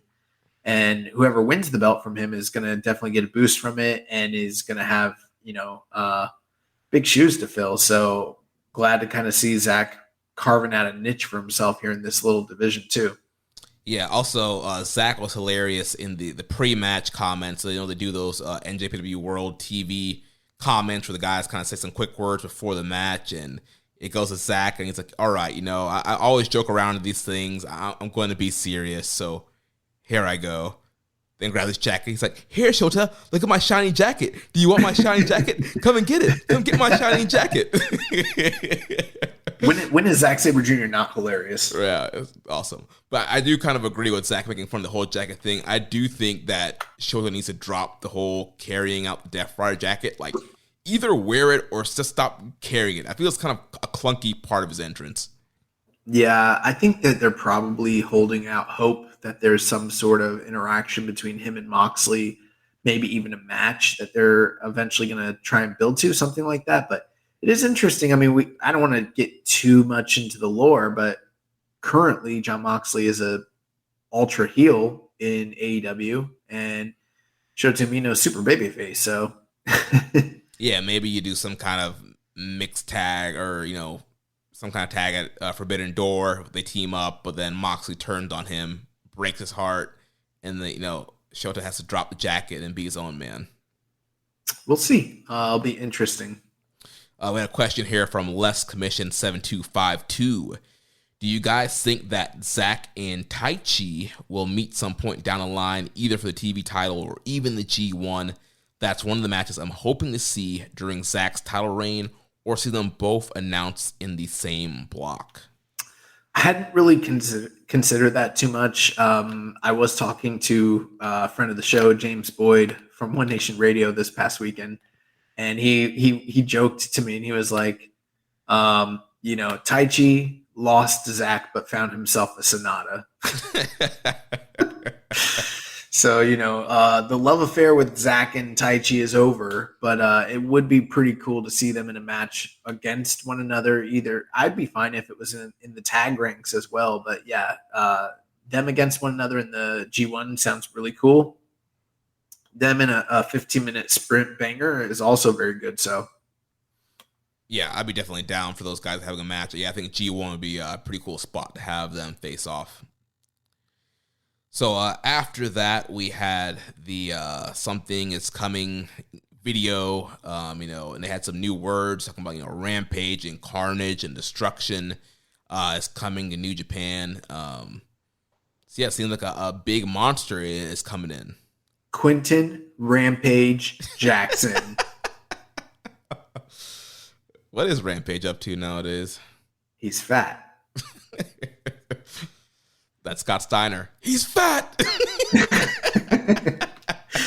He had a fight in Japan like a couple of years ago against Fedor, and they're both old men, and like Rampage was so out of shape, and Fedor beat his ass, and Fedor, obviously just retired and like can't fight anymore. So the fact that he like beat Rampage's ass was hilarious. Yeah, Rampage is done, bro. I don't know. I used to love Rampage back in the day. Oh, I love Rampage Jackson. He's hilarious. One of my favorite fighters. I don't know who's coming though. Bill? You keep saying that. You keep throwing that out there in the atmosphere. No one else is saying it. I just want to be right, I don't want to see Bill Goldberg come out here. If Bill Goldberg in New Japan is wrong, then I don't want to be right. Okay? Yeah, I'm trying to think of like what other like big monster guys that they could. I mean, maybe Suji if they're bringing somebody back. He's a big guy. Fatu. Which Fatu? It's there's a lot of them. Just any of them. Jacob. It doesn't matter. Yeah, Jacob's fine. Bring in him. I think isn't Brian Cage's deal about to be up? That's what people were saying, but he kept the ROH 6-man titles at Supercard of Honor, and now they're doing this whole thing where Swerve and the Embassy have merged, and Cage is a part of Swerve's group now. What the fuck is the Embassy? The Ring of Honor Embassy with Prince Nana, Brian Cage, and the Gates of Agony. I guess he's with some dudes. I don't watch fake Ring of Honor. Well, yeah, so they did except for the pay-per-views. They did a merger of Mogul Affiliates and the Embassy, with Swerve keeping 51% control of the merger. Okay. I love Prince Nana, so I think that's going to be a cool kind of thing. Swerve can be the new crown jewel of the Embassy. Maybe it's Keith Oldman Lee. Dude, I'm not digging the gray. Bro, I'm sorry. Like, you can't have a gray hair and a gray beard and, like, be a star in wrestling. It's just not going to fly for me. Like, I'm sorry. Go to the fucking store and buy Just for Men and put it in your hair and be a fucking star, okay? It's a cosmetic business. So moving on to the next matchup here for the IWGP Heavyweight Tag Team titles. Aussie Open, Kyle Fletcher and Dunkzilla Mark Davis. They defeated Bishamon, Hiroki Goto, and Yoshihashi to become the new IWGP Heavyweight Tag Team Champions. Two of the best tag teams in the world today went out there and had one of the best tag team matches of the year. Very, very compelling. I was thoroughly entertained. I thought this was an incredible match, and I guess we got to talk about it. I think the one thing that probably put this a little bit over the top, it was unfortunate that it happened, of course, and it's not something you like to see, but every now and again there's a match where a mishap of something that you don't want to see takes place, but it's something that catches your eye and it elevates the drama of a match, especially if it's something that's based in reality. And that's exactly what we saw here. There's a moment early on in the match where, the Aussie Open tag team, they're getting a lot of shine and doing high spots. And Kyle Fletcher goes to the top rope. He does an outside moonsault and hits his opponent and ricochets off the back of his head as he's coming down. The back of his head just completely smacks the guardrail fucking hard. And yeah, the back of his head just immediately starts, gushing blood. He's got blood all down the back of his head and the back of his back and his neck. And very concerning. They checked on him, and what was crazy is they just taped up his fucking head like he was Inoki or Hashimoto back in the day and just let him keep going. And the fact that, he might have potentially, probably likely had a serious concussion, he didn't skip a beat. He didn't miss anything in this match. Like, he went out there and still wrestled at the extremely high level of work rate that Aussie Open are known to, that they're known for. And Bishamon had another incredible defense in their final defense of their titles. These are two of the best tag teams out there today. And I'm convinced right now, Jeremy, and this is not just New Japan propaganda, because I've been saying this for a while now. I think Aussie Open are the best tag team in the world today. I know it's probably like a 1A, 1B, maybe even 1C situation, depending on, your tastes. But I think we're getting to a point where, as amazing as the Young Bucks are, and I think they're probably, for a lot of reasons, the best tag team of all time, period, they are starting to slow down. They're starting to get older, and they're also not as much in the forefront of their own company. And I've been saying this for a while. I think that Aussie Open are the best tag team out there that are not named the Young Bucks. Well, I think we're past that point now. I think that they have kind of elevated to a point where, like, they're getting the opportunities, they're getting the platform to showcase what they can do, and I think they right now are the best tag team operating today. Yeah, I mean, they're definitely up there, especially you look at the week they had last week. I mean, they were, on ROH, they were on Impact, they're all over the place, so they're traveling all over the world, having great matches wherever they go, and yeah, another great matchup right here. And yeah, Kyle Fletcher smacking his head on that guardrail, getting busted open. From the first, like from the side view, I think from the back, it didn't look so bad, but then when he turned to the side, you just saw all that blood just like gushing down his face. But yeah, they taped him up, and man, like, just the emotion that was coming off of him, the intensity and fire that he was, laying in his strikes and his big moves. There was one like running corner enziguri that he just had like so much intensity and passion. Even the crowd like just gasped by like how fast and how intensely he like hit that Enzi on Yoshihashi. But overall, great matchup. A lot of great double teams. Towards the end, Goto and Yoshihashi were in there with Kyle Fletcher, and they're trying to hit all these double team combos, and it kind of seems like, oh man, like, is the injury going to cost Aussie Open? And Kevin Kelly did a great job talking about all the setbacks and Davis being injured in 2019 that stopped them from coming to New Japan 2019, and just all setbacks. And yeah. And so it seemed like, oh man, is this head injury another setback for them? But Mark Davis was able to come in and make the save, stop them from doing the Shoto, and then they were able to hit the Coriolis on Yoshihashi 1, 2, 3, get the big win. Aussie Open are the new IWGP Heavyweight Tag Team Champions for the first time. It was a long time coming. Yeah, I really loved it. I thought that a lot of the work from Bishamon was very inventive as well, and hard hitting, and these guys never slowed down. To me, this was the match of the night. And that's really saying something, because New Japan always does have very good tag team wrestling, but they're not known to be like, an oasis for tag teams or a landing spot for them, or like a top tag team division. Like, that's not the kind of territory this wrestling company is, you know what I mean? Mm-hmm. And for them to have a show that many people are calling like the New Japan show of the year, or at least a strong candidate for it, and to have this many great matches at the top of the card, for the second half. And in my opinion, for that top match to be, a tag team title match, that's really, really saying something. That's a huge feather in the cap of all four of these guys. And this was just another really great and really classic tag team title defense and tag team match. I loved it. And yeah. I was so glad to see Aussie Open finally get the just due that they're so deserving, to finally win the big gold and be on top of a major company now. Yeah, I went 4.5 stars on this. Love the match. That's exactly what I am. The crowd was, they were so into Aussie Open throughout the whole match. Big Aussie Open, clap, clap, clap, clap, clap chants throughout the whole match. So you don't always see that where they're rooting for the foreign team. They were all about Aussie Open getting the win over Bishamon.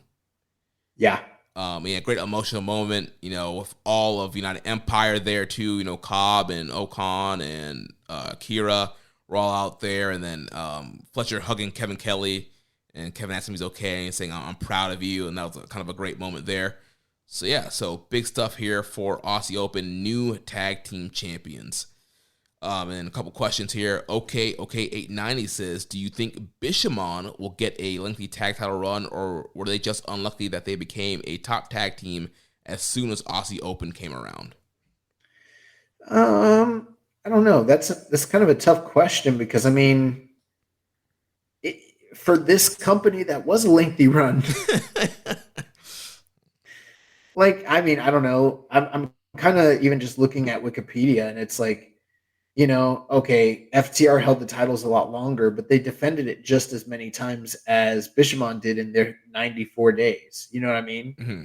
And then when you kind of go back, you look at like Bishamon's first reign in 2022, they held the title for almost the exact same amount of time. They just had less defenses. They only had one successful defense. And Dangerous Tekkers held the title for 163 days, one title defense. The last time that anybody had a really, truly lengthy run with a lot of success in this company was GOD in February of 2019. They had 7 title defenses over a 315-day, reign. And since then, nobody has held the title, even over 200 days. The closest team that came to that was FTR, holding it for 192 days with 2 title defenses, and the majority of their reign, they didn't defend the belts at all or do shit. So, this company is just not a company. Like I said, it's not a tag team title company, but Bishamon had a great run. They won the World Tag League, and then they won the titles, and then they had 2 successful defenses. And then their third final defense against one of the best tag teams in the world, and every match was blow away. I think this is one of the strongest title runs in a long time. Yeah, and I'm sure they will end up getting the belts again down the line. But yeah, great run here for them. But I do think Aussie Open heating up definitely, and with them, it was reported that they weren't under contract, so they're a per date deal. Like, you definitely want to heat these guys up, get them under contract, get the titles on them. So I definitely see why you would go at Aussie Open here. MJSPR says, where does Aussie Open versus Bishamon land in your NJPW tag team matches of all time? That's a tough question. I don't have them all cataloged. Let's just safely say top 20. I think that's probably a safe conservative number. But if we're talking IWGP tag team title matches, it's probably very high, because the dirty little secret is most of the truly great tag team matches in New Japan don't involve their tag team titles. Right. In the 80s and 90s, they would do a lot of like top stars teaming together against each other kind of tag matches that were really great. Yeah. And then if you take into account like all the great junior tag team title matches, or just junior tag matches, or the fantastic late career run that like the Golden Lovers went on, none of those involved the tag titles. So there's a lot of examples you could probably point to in history where they've had fantastic tag team matches that weren't involving the IWGP tag team titles. Right. And I thought this one was really great. I'd go top 20, that's strong. Yeah. So after that, we had the IWGP Junior Heavyweight title match. The champion, the ticking time bomb, Hiromu Takahashi, defeated our good friend Robbie Eagles, 21 minutes, 12 seconds. Well, he was our good friend, Jeremy, and he's now part of Team DK. So all bets are off. We don't know. Is this the same guy that we've come to know and love, or is this an evildoer? Is this an evildoer who, maybe he doesn't like a guy like you and me anymore. Like, we don't know until we talk to him and find out for ourselves. Yeah. And so far, I will say this. I love, and I've been wanting to say it for weeks, and I keep forgetting because I heard Zach say it a while back, and then they brought it up on commentary. He calls Robbie the geezer of the skies, which is so fucking funny, bro. Yeah, it's hilarious. I love it. He's like the geezer of the skies. Oh man. Listen, when the worst match of the night for all of your top matches, that is a match involving Hiromu Takahashi and Robbie Eagles, that's how you know this was a banger card, because those guys don't have anything less than like 4 stars. They're a walking 4-star in their sleep factory machine. Like, they don't do less than that, and they didn't here. And yet I still think that this was the lowest, in my opinion, rated match of the top end matches of the show, which just tells you how great I thought all these matches were. And I say all that to say this. Robbie and Hiromu did not disappoint. I thought they went out there and they had an incredible match. Very reminiscent to some of the matches that they've had with one another. They both targeted certain body parts that they, Robbie went after the legs, as he's prone to do, to set up the Ron Miller special. Hiromu went after his arms, and, very much a psychological body part match. These guys have great chemistry with each other. Robbie has beaten Hiromu in the past, and they did a great job telling that story on commentary, letting us know that he kind of feels that he's got this guy's number. And at many points in the match, it kind of felt like that might play itself out, but Hiromu was able to weather almost everything that Robbie gave him, and ultimately put him away with Dynamite Plunger and then the Time Bomb too. Great match. I'm 4 stars on it.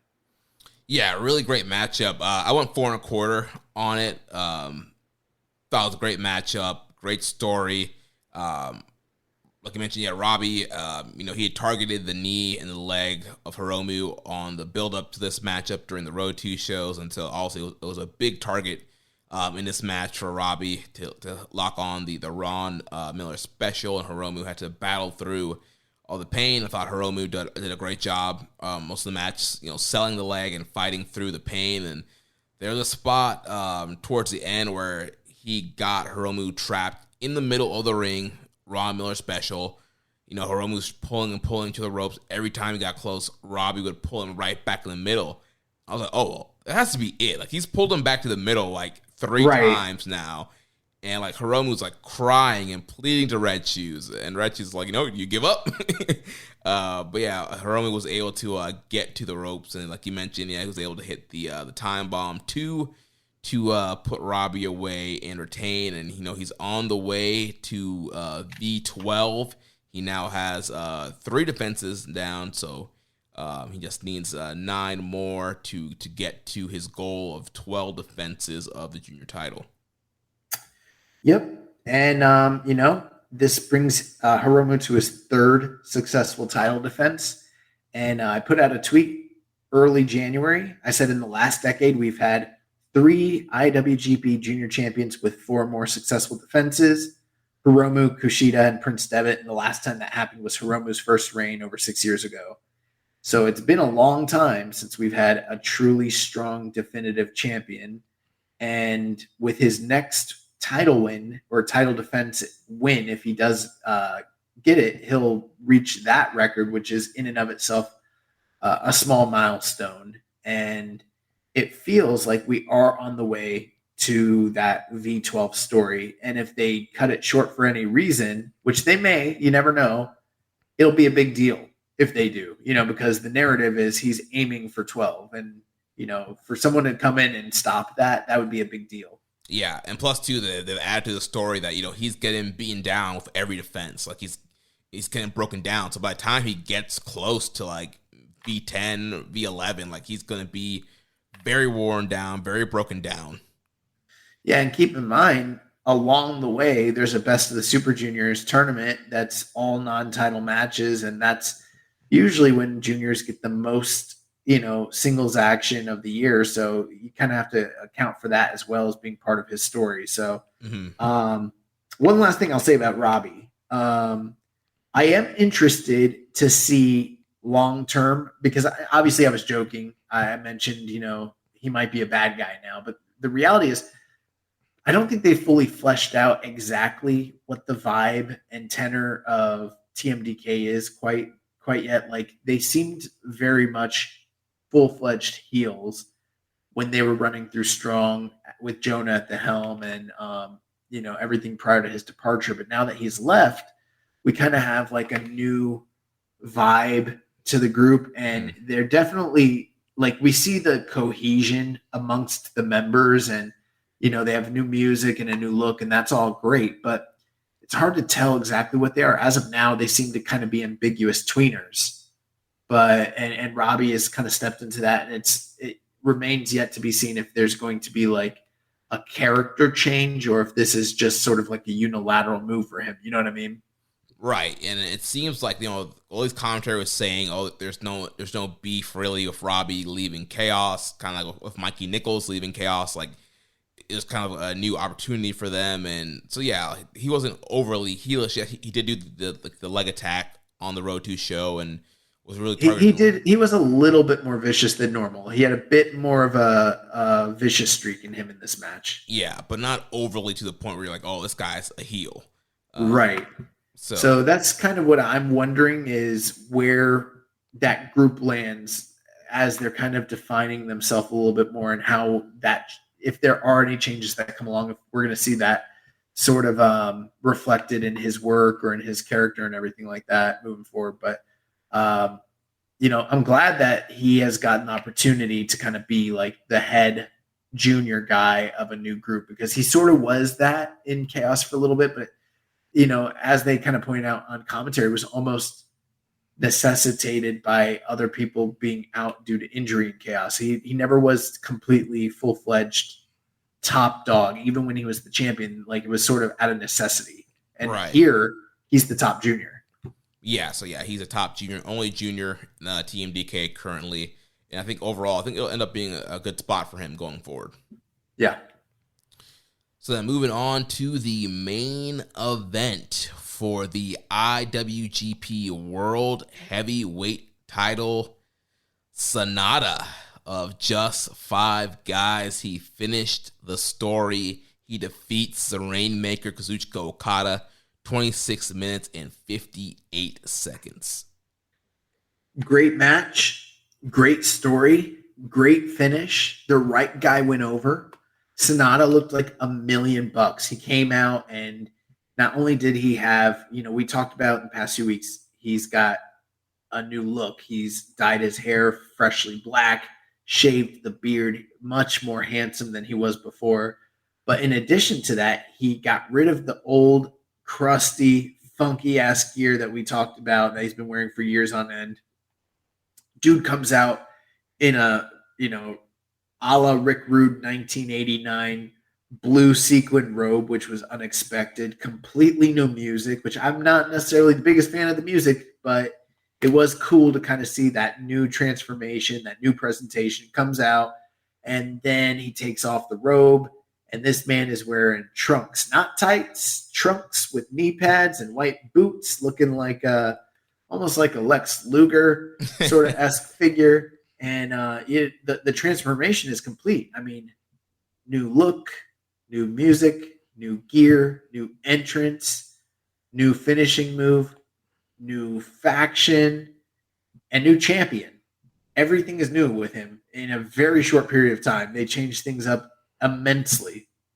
Yeah, this was, great main event. I'm digging all the new changes, new presentation. Yeah, I thought the new entrance robe and the new sparkly trunks, very cool looking gear, kind of a little bit similar to the Seiya Sonata gear he used to wear back in the day, but it's like the trunk version of that. And overall told another match with another really good story. And Okada, he was very cocky, very confident in this matchup.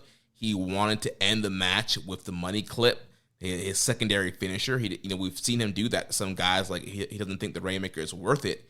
he'll try and beat them with the money clip, and that's what he did here all throughout the match. He's getting very cocky and confident. He pulled a Sonata. He did the money clip and let go of it, went up to the top for the elbow drop. But ultimately, I think, part of that cockiness was led to his demise. Eventually, he did go for the Rainmaker, but Sonata was able to counter it with the deadfall and get the win. They talked on commentary, did a fantastic job during this match, and they talked about the, various history between these guys and how many times Okada has beaten him and all the times Sonata has come up short. But not only that, they also mentioned the even further back history, Sonata being someone that wanted to join the New Japan Dojo and didn't make the class, but some of his other contemporary New Japan, wrestlers that are there today were in the class that he got denied from, and he had to take a different path, and he wasn't able to come through the dojo system, and he came up under Keiji Muto in All Japan. And even though he was like groomed as a top guy, he was always kind of under Muta's shadow and under his thumb. And, every time it looked like he was going to win the big one, he was kind of put in his place and, jobbed out to Muta and others. And same thing happened when he followed him to Wrestle One. And it seemed like every time they try to set this guy up as the top draw or the top star, there's some sort of fallout, something that didn't quite work out, didn't line up. And then that seemed to kind of just remain to be the story throughout most of his run in New Japan as well, which is why so many people thought it was so unlikely that he would finally be the guy to beat Okada on a stage like this. And that was the precise reasoning of why we on this show have been saying, like, you can't do this. Like, at this point, putting all your feelings aside, doesn't matter if you're a fan of the guy or not, you can't do this. You cannot have him lose again at this point, because it would just be booking malpractice. And thank God Gato was listening to this podcast. He heard our pleas, he heard our cries, and he realized, you know what? You're right. I need to put this guy over. And that's exactly what he did. I love that Sonata, basically, it seems like, granted, of course, this still very much fits in to what I've said in the past, how the deadfall is pretty much just the Blade Runner. Yeah. But he used a lot of the same logic and tactics that were successful for Jay White in his previous feud with Okada, where Okada, go back to Wrestle Kingdom. What year was that? 12? Yeah. Wrestle Kingdom 12. Jay White beats Okada in the Dome in under 15 minutes. And what happened? Okada was going for a Rainmaker, and he got caught in the Blade Runner. Boom, 1, 2, 3, got put out. That's the exact same finish they did here. He was going for the Rainmaker, and this move was tailor-made to counter the Rainmaker, and he got that arm up, spun him around, dropped him on his head, 1, 2, 3, and he's the new champion. And the belt looked fantastic around his waist. Mm-hmm. The guy is svelte. He is jacked. He is vascular. Huge. He looks, look at him. He's huge. Seiya Sonata. Yeah, he looked great. And that's another thing too, Jeremy, something that kind of warmed my soul a little bit. And I think it's a positive sign. Sonata, there's no mistaking it. Sonata's a very handsome man. So is Okada. There's always been this thing. It's not really talked about too much in the general fandom, but it's kind of well known in the community that, like, New Japan has a pretty large female following. Why is that? Hot dudes, very fan servicey. And to see these two guys go out there and look clean cut, look like $1 million, they look like fucking stars. They literally look like the two type of guys that could be world champion on any stage, in any company, in any era. And to see those two guys be at the top of, regardless of the match quality, which the match was quality, but just the optics, it gives you that presentation of, like, this is a series, like, these are two top stars. This is a big time company, big money matches, and we have stars. And that's what it looked like. And I think that can't do anything but be a positive for the brand overall. Yeah, I think they did a great job of elevating Sonata here, making him look like a star, be on an even footing with Okada. got great crowd reaction, great synergy with just 5 guys. They were all out there, big post-match celebration with all those guys, and yeah, it's all working. I do love like the new the stinger that they all have in their music now with Taka. So what? We are gonna change. You already die. So all that, everything is working with just 5 guys. I know we like to joke about the name and how it's not the best, but overall, I mean, these guys, they gel well together. They're getting over, and they seem like a really big deal. This is the exact reason people say, let it play out, okay? Because I know in other companies you say, let it play out, and it doesn't play out, and it's just some bullshit.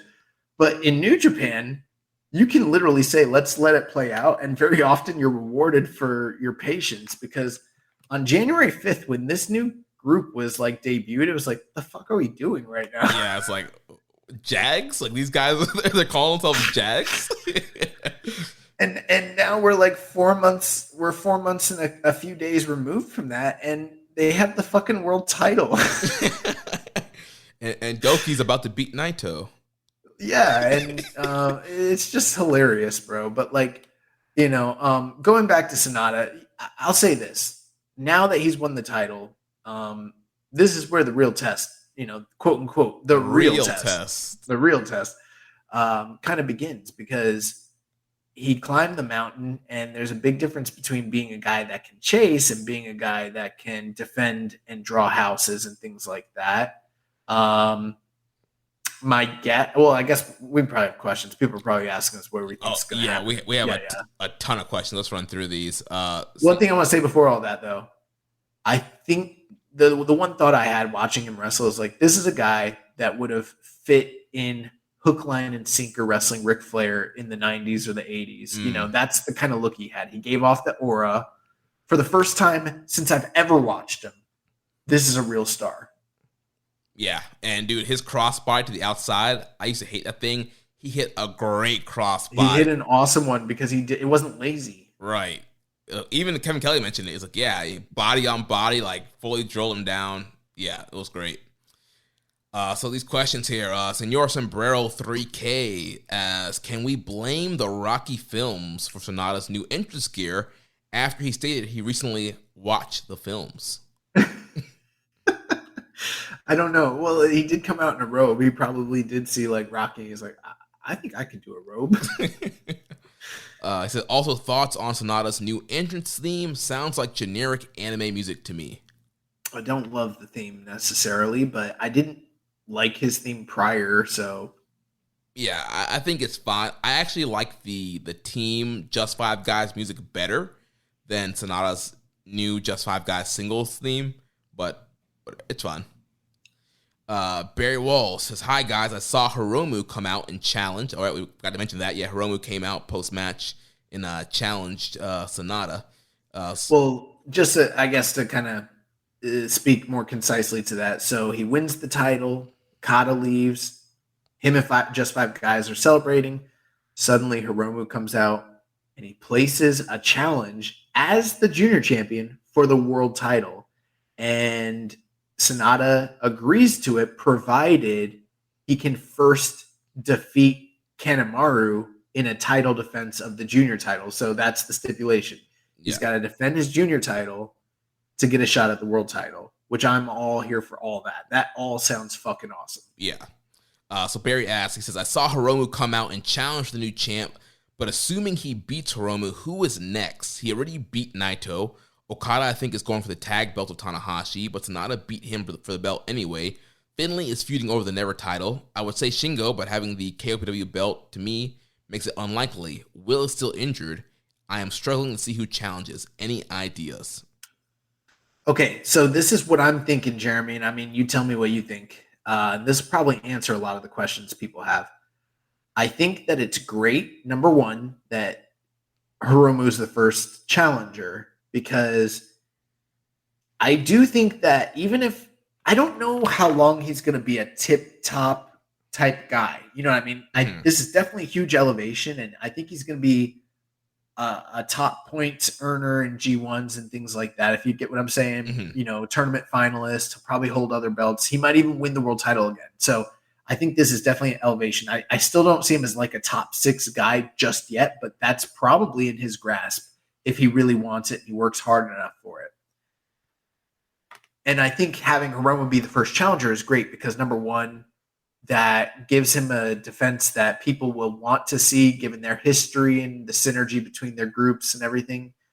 And it's something he can win, but it's also something where he doesn't have to be like a major draw. You know what I mean? Like Hiromu is a draw, and I think that they'll do good business with each other. And it doesn't waste any potential big heavyweight matches that still exist down the road for him. So I think it's a good gimme match, like a first. And Hiromu is an incredible worker. They're going to go out there. They're going to have a killer match, being old buddies. After that's over, that's in Dontaku. That's May. There are basically 2 other major events coming up before the G1. You got Dominion, and then you got the Forbidden Door with AEW. I think this man is losing his title at one of those 2 events. I don't know specifically to who, but I don't think he's going into the G1 as the champion for the main reason just being purely for business reasons. But the second reason being that it is classic Gato booking. The first time he gives someone a championship, he usually does it in the off season, meaning not dome season, or not during the G1. And then they usually drop it after like a title defense or 2. So it's usually sort of like a trial run. And that's kind of what I think this title run is. But I won't be surprised if he either loses it at Forbidden Door or Dominion. I just don't see him being someone that they can draw, as a headliner during the G1, or that whoever win, if he were the champion, like let's say hypothetically, just throwing a name out there, let's say Will Ospreay wins the G1. I don't think that people are going to be, amping up for a potential Sonata versus whoever the G1 winner is either way. I think you need to get the title off him now after they've done the elevation and then continue to build upon the progress that they've made after the fact, Yeah, I agree with you. I can definitely see him losing the title at Dominion. Because with the AEW Forbidden Door, I don't know how much of a huge draw, or I don't think the AEW fan bases are like big Sonata fans. So you would probably want to put that back on Okada or somebody that crowd's going to react to, and then all the reasons you mentioned going into the G1 climax. The only thing I would disagree with that is, Forbidden Door is kind of a brand where it's like people are going to buy the tickets no matter what, just because of the appeal and the hype of New Japan versus AEW. And so he doesn't necessarily have to be the highest, drawing, domestic or foreign champion to do good business for that show. Mm-hmm. But I could see him, and I know this is a little out of left field, but if you wanted to do this, and they've done a lot of new, fresh things this year, if you wanted to put the title on an AEW guy, Sonata's the right person to drop the title to one of those guys. If that's what you wanted to do. Now, that might suck if hypothetically you did that and then that champion doesn't work G1, and sits it out. That would not be good. But let's say you wanted to bring one of those guys over as champion. That might be the time to do it. I mean, there's plenty of guys that have history in New Japan that would be a good fit, hypothetically. Yeah. Jericho, Moxley is the one I'm thinking more so. Maybe Bryan Danielson. If you were trying to get him into the G1, that might be a good entrance point, Mm-hmm. I think all that stuff's kind of on the table, possibly. Yeah, there's definitely potential for that. Moving on. Who do you think he drops the belt to, though? Because I think you think that's probably outlandish at this point, right? Him dropping the belt? No, at Forbidden Door. I think we're probably both favoring Dominion as being the more likely. Yeah, I mean, we've seen this even with like Naito in the past, where Naito won the title for the first time. Like, it was this quick 1 month reign, and then he dropped it right back. So, because Gato does that, he elevates you, gets you on the level, gives you the belt, and then takes it away and rebuilds you to chase. Right. So I think Dominion, they do a rematch of him and Okada gets it back. I think that makes the most sense. I could also see Naito getting the title from him at Dominion. That might be a good way to transition. Yeah.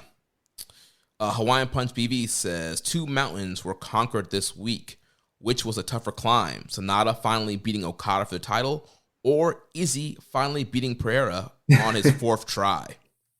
I don't know. Apples and oranges, bro. He also asked, do you think Sonata is destined for his evil run? He won New Japan Cup and left LIJ. He wins the title and defends it against Hiromu for his first defense. Is Naito beating him for the title at Dominion? That's one of the reasons I said I think Naito could be the guy. And you know, it seems like they've been gearing Naito up for something big, and Sonata would be the perfect person to drop the title to him. They do good business, and I'm sure Sonata would probably get that win back from Naito. Actually, he already beat Naito in the New Japan Cup, so that'd probably be the make good, but I could see them running it back at the G1 or something like that, you know? Yeah. And a similar next question here from Mike Gamble says, well, Sonata now holding the IWGP title, and given their history, do we foresee a Naito versus Sonata match? Definitely. I think that's very possible, but I mean, it's not the only possibility, you know? Yeah. But yeah, I mean, Dominion, that would be a huge draw. Do a Naito Sonata main event. And yeah, like you said, Naito can get the belt there. Yeah. And I mean, I wouldn't be opposed to Sonata having a longer reign. It's just the timing of G1, it makes like a few guys have won the title going into the G1 as champion, but most of the time when that happens, they are more established than Sonata is at this point. You know, like Kenny Omega and like AJ Styles were a lot more well established as draws and as top guys than Sonata is right now. You know? Yeah.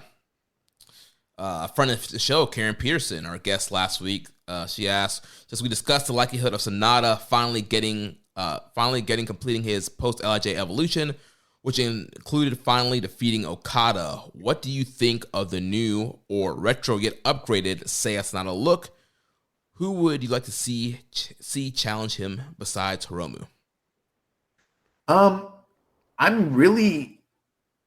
I'm game for whoever at this point. You know what I mean? Mm-hmm. There's really no match that you could do that isn't fresh. Because even though he's been in this company for a long time and he's wrestled almost everybody, he's a new product. He's a new guy. And it's a totally different thing. It's kind of like when Will Ospreay first went heavyweight. It was like he's wrestled a lot of these guys, but it's a new guy. Everything's different now. Mm-hmm. So down the line, I'm excited for him to pretty much wrestle everybody, but I don't see him having a lengthy reign. And it's not just because of him, too. It's also because that's just the history of Gato's booking. He did it with Jay White. He did it with Evil. He did it with Okada. He did it with Naito the first time.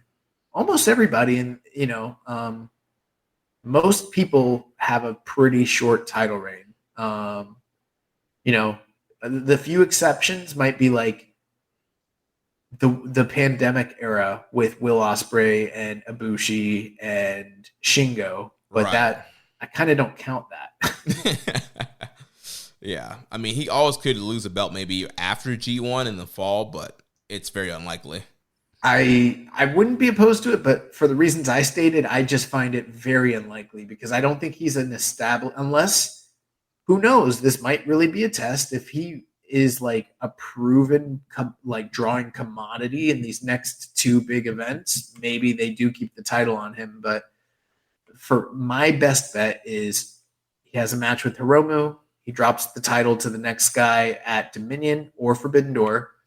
And then he has a good shot to, I don't even think he would win the G1, but he has a good shot to be a top G1 guy, you know, and that's where he can really showcase himself and say like, yeah, I dropped the title, but like, I'm here to stay, and put in vintage performances and elevate his stock and show that he's one of the top performers in the company and really maximize all that potential that we've always seen in him that has kind of been wasted over the years. Yeah. As far as his look, I like the new look, the kind of upgraded Seiya Sonata look. I think that looks cool. And so, yeah, I'm digging it. Same. Okay, 890 asks a couple questions here. It says, do you think this will be a short reign and Okada wins the belt back for G1 to finish off the Ospreay versus Okada story, or will they go all in on Tanada? I think a lot of people are kind of wondering about Okada and Ospreay, and kind of trying to figure out how Ospreay fits into the world title picture. But I personally just sort of see him, involved in the Kenny storyline for the time being. And maybe that gets paid off here shortly at Forbidden Door. But if I were a betting man, I think that kind of persists all the way through to Wrestle Kingdom in one form or another, meaning I don't think either one of them, Kenny or Will be anywhere near the world title. And if Will was to perhaps get a world title shot in some form or fashion between now and Wrestle Kingdom, I think he loses that title shot. So if you're a Will Ospreay fan, you might not want him to even, take a shot, Right. Yeah, I definitely think, we're more into the Will Kenny story. He has to kind of topple Kenny first before he gets back to beating Okada. He also asked, is there any fun contenders you could see for Sonata besides the LIJ guys? I think Zach could be fun. Yeah, well, like I said, I think everybody's fun. I just, I at this point, it's like they're giving him Hiromu, and I think he's only got one more defense that he's going to lose. So to me, you kind of got to pick somebody that's going to beat him. And I think the list of guys that realistically could beat him are shorter at that point. Yeah, I mean, honestly, it's pretty much like Naito or Okada. At this point, yeah, that's my thinking on it. Yeah, but yeah, Zach would be fun. Him and Zach always have great matches. But unless you want to give Tanahashi one last go. Go, Ace. You know what would be if in a perfect world where this is not going to happen, but if you wanted to give him a really cool title defense that would probably fuck really hard, give him Tomohiro Ishii. Yeah, that'd be dope. Yeah, because they've had some great matches before, and a title match on a big stage, that'd go hard. And okay, 890's last question. With Okada having a shot at 2 belts coming up, what are the chances Okada actually wins one of those and holds a minor title for a bit? What other title is he challenging for? I only know about the strong tag team titles. He's also challenging for the Never 6-man titles. Oh, he's not winning. I don't think he's winning either of those. I'd be surprised if he wins either of those. Yeah. Let's Commission 7252. Would the young boy say that he's the newest member of just 6 guys? No, bro. Have you ever seen me wrestle? You know what's funny is I have all the footage of both of my 2 matches. I have the footage of my 2 official, unofficial matches, but you people aren't going to see them unless you pay me a lot of money. So send it over to Rocky, get you enrolled in the academy. Yeah, right.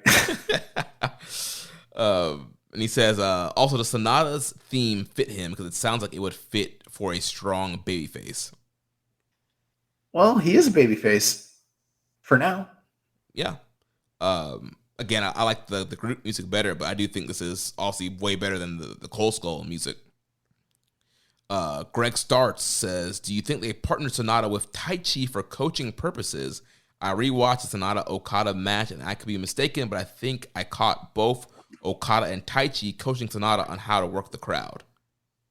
Well, that's it sounds like something that after this many years of wrestling, he should know how to do, and I would assume to some extent he does, but it's always been a criticism that he lacks a certain level of flair and charisma in the ring. So you might be absolutely right. I didn't catch that personally, but I wouldn't be surprised if 2 well-established vets who are amazing at working the crowd were giving him indicators of when to play up to the crowd. That's possible. Yeah, I didn't catch that either, but I could see them, especially those guys kind of on the side, Taichi kind of talking to him and kind of giving him pointers, but it's not look great. So if he get pointers or no pointers, he was getting it done. Lee Chang is Bay 2 says, hi guys, new listener from the Reddit Squared Circle. So my girlfriend and I were watching Sakura Genesis together last night, and when she saw Sonata, she kept mentioning how hot he was. So my question to you is, why was this man dressing like a garden lawn gnome for so many years when he looked like that? Was it Naito's fault? It was clearly Naito's fault, right? This is one of those, it's just one of those weird things that we don't really know. Like, I think it was kind of like, you're not going to push me? All right. Right. No push. I'll just grow this beard out. I'll wear old gear. And then they're like, all right, we're going to push you, give you the belt. What? Okay. Shave, new gear. Yeah. I don't know what the deal was there. Because when Sonata first got to New Japan, he was hot. And then he got ugly, and then he was hot again, and then he got ugly, and it's been a yo-yo effect. But he's firmly in the hot column, not the not column. Yeah. From the show, Dan Coffin says, was Naito the anchor holding Sonata down? You know what's funny about that? Or maybe we've made this joke, but they always say like that beards are like makeup for dudes. They make like ugly dudes look better, but not Sonata. Yeah, it's the opposite. Yeah. And yes, Naito was the anchor that was holding Sonata down. MDS PR says, Okada returning for a top heel run or what? Speculate wildly. I would love it. I think it's time for him to embrace the dark side. Yeah, with all the faction shakeups, I would love if he just like got like officially like broke up Chaos and like started a whole new thing. That'd be cool. Yeah. Maybe Bullet Club. Rainmaker Bullet Club. What if that's the real double cross is like at Dontaku? You think that David Finlay or Neil P are going to be like the leaders, and then him and Gato link back up, and like it's been a work the whole time. Like it was always Okada. It was Okada the whole time. You want to know who the fucking Mullen Chaos has been all this time? Okada. Okada's the Mullen Chaos. Mystery solved. He's like when Jack Nicholson was an informant for the feds in what's that movie in the Departed? Like you never see it coming. MJ also asks, can you comment on Sonata's blatant disrespect of Doki? How's he nominating old man heel master for a junior title match before our guy? I didn't think of that. Listen, like, I don't know. It's fine. Well, Doki has bigger fish to fry. Doki's about to beat Naito. I don't think punch his ticket to the G1. I don't think he's beat Naito. In fact, I think Naito beating Doki is going to be the stepping stone to him winning the world title next. It probably is. People are going to be like, what did he do to get a title shot? I just fucking beat Doki. All right? Did you not see that? People probably won't see it because it's going to be on a Road 2 show. Heavenly Halberd asks, will they actually pull the trigger on Hiromu going heavyweight for real this time? No. Not as long as he's a junior champion. Bro, that's not happening. Dr. Laird the Dark, what is the new landscape you seek for New Japan? More juniors challenging heavies? More sub 30-minute main events? A faster paced style? I hope so. We've gotten a lot of changes in a very short amount of time. Most of it's been very positive. And yeah, we've gotten a shorter time length for the big house match, the big match house style matches. And it's been good. Yeah, I like all those changes. And yeah, I hope that is, what the landscape is like going forward. I kind of feel like Hiromu challenging for the title is the make good for them not giving us Hiromu and Naito. Yeah, they're like, People probably been like there is a subsect of LIJ fans that are like, we want Hiromu to challenge the top guy in LIJ, and they're like, oh, well, we got that at home, and the one that you got at home is like him and Sonata, not him and Naito. Mark Nato 1990. Which of the changes Sonata has made are better or worse? Ring gear, entrance theme, or finisher? All of it's better. Yeah, nothing about it's all worth. Everything, is elevated from the Cold Skull LIJ appearance.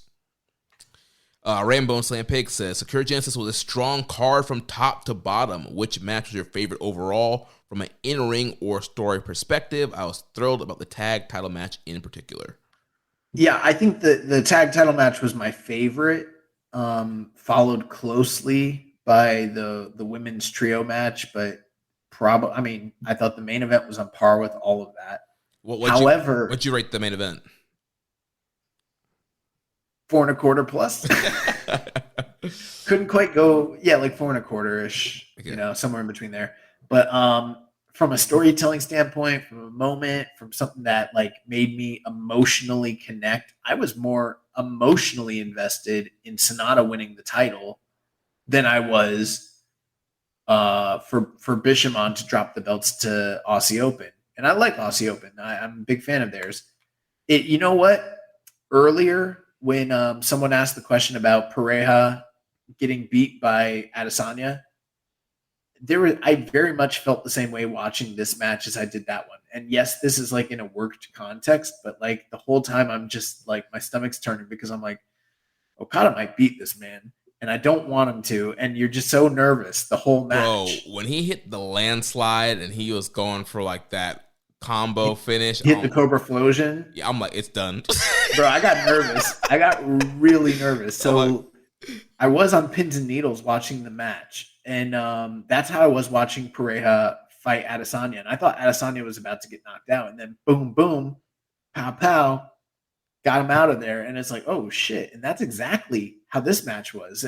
There is kind of a cool comparison there. And in both cases, the winner I thought was about to lose. So it was pretty cool. Yeah, I'm similar to you from a in-ring perspective. The tag title match was my favorite. I went 4.5 on that. And then the main event from a story perspective would have been my favorite in that way. And I also went 4.5 on that as well. I will say this. I like, just for comparison, I kind of like several of the, not all, but several of the Jay White versus Okada matches better than this main event, right? Mm-hmm. And some of those finishes are very similar to the one that they did here. But none of them got me emotionally the way this one did. Like when when that arm went up, I was like, oh, got him. I was like, bro, I was like, he won. And like, granted, when the match started and he came out with shiny pants, I was like, he's gonna win the title. He's like, it's happening. Dude, but then, that would have made it even worse if he lost. Like new music, new gear, everything new and lost. Oh my god! Like retire, like go home. It is time to start a dialogue. Ethnic Dystopian asks, so do you guys feel like New Japan is quote unquote back after Sakura Genesis? Why or why not? I don't want to relitigate the state of New Japan. We had a big discussion about that last week, but it's a transitionary period. But in terms of like the vibe, yeah, New Japan feels healthier and more robust than it has in years. Yeah, but I wouldn't have like Sakura Genesis as that turning point. I mean, I feel like the last several months, even like the end of like last year, I felt like things were ramping up. Yeah, I don't remember what show it was, but the last big show prior to this was the one where I was like, damn, this feels like we're back. One of the New Beginnings. Maybe the Okada Shingo show, maybe. No, it wasn't that. It was probably the New Japan Cup Finals. Honestly, gotcha. Yeah, just the crowd was so good. Oh yeah, yeah. It was.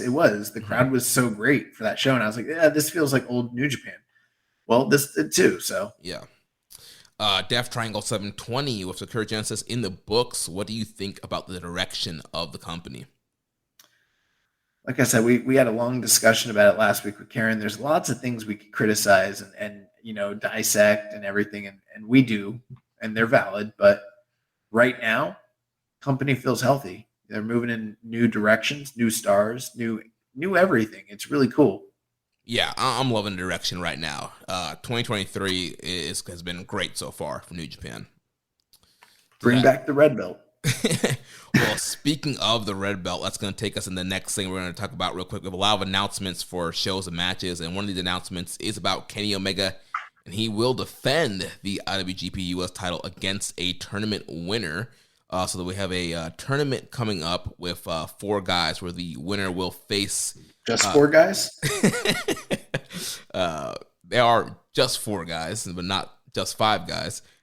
They will face each other off in a tournament where the winner will face Kenny Omega, probably at Forbidden Door, considering the graphic had Forbidden Door artwork. And the finals will happen at Dominion on June 4th. The tournament will be Tanahashi, Will Ospreay, Lance Archer, and Juice Robinson. Archer will take on Robinson at Collision in Philadelphia Sunday, April 16th, while Tanahashi will take on Ospreay at Resurgence in Long Beach, California, Sunday, May 21st. Then the Archer vs. Robinson and Tanahashi vs. Ospreay winners will face off at Dominion in Osaka-jo Hall, Sunday, June 4th, where the winner of that will then move on to face Kenny Omega. Thoughts about that? Yeah, this is pretty cool. I was a lot more excited when I misread the poster and I thought that the winner of the tournament was fighting Kenny Omega in Japan at Dominion. Mm-hmm. And when I realized that's not happening, I was pretty disappointed. I'm not gonna lie.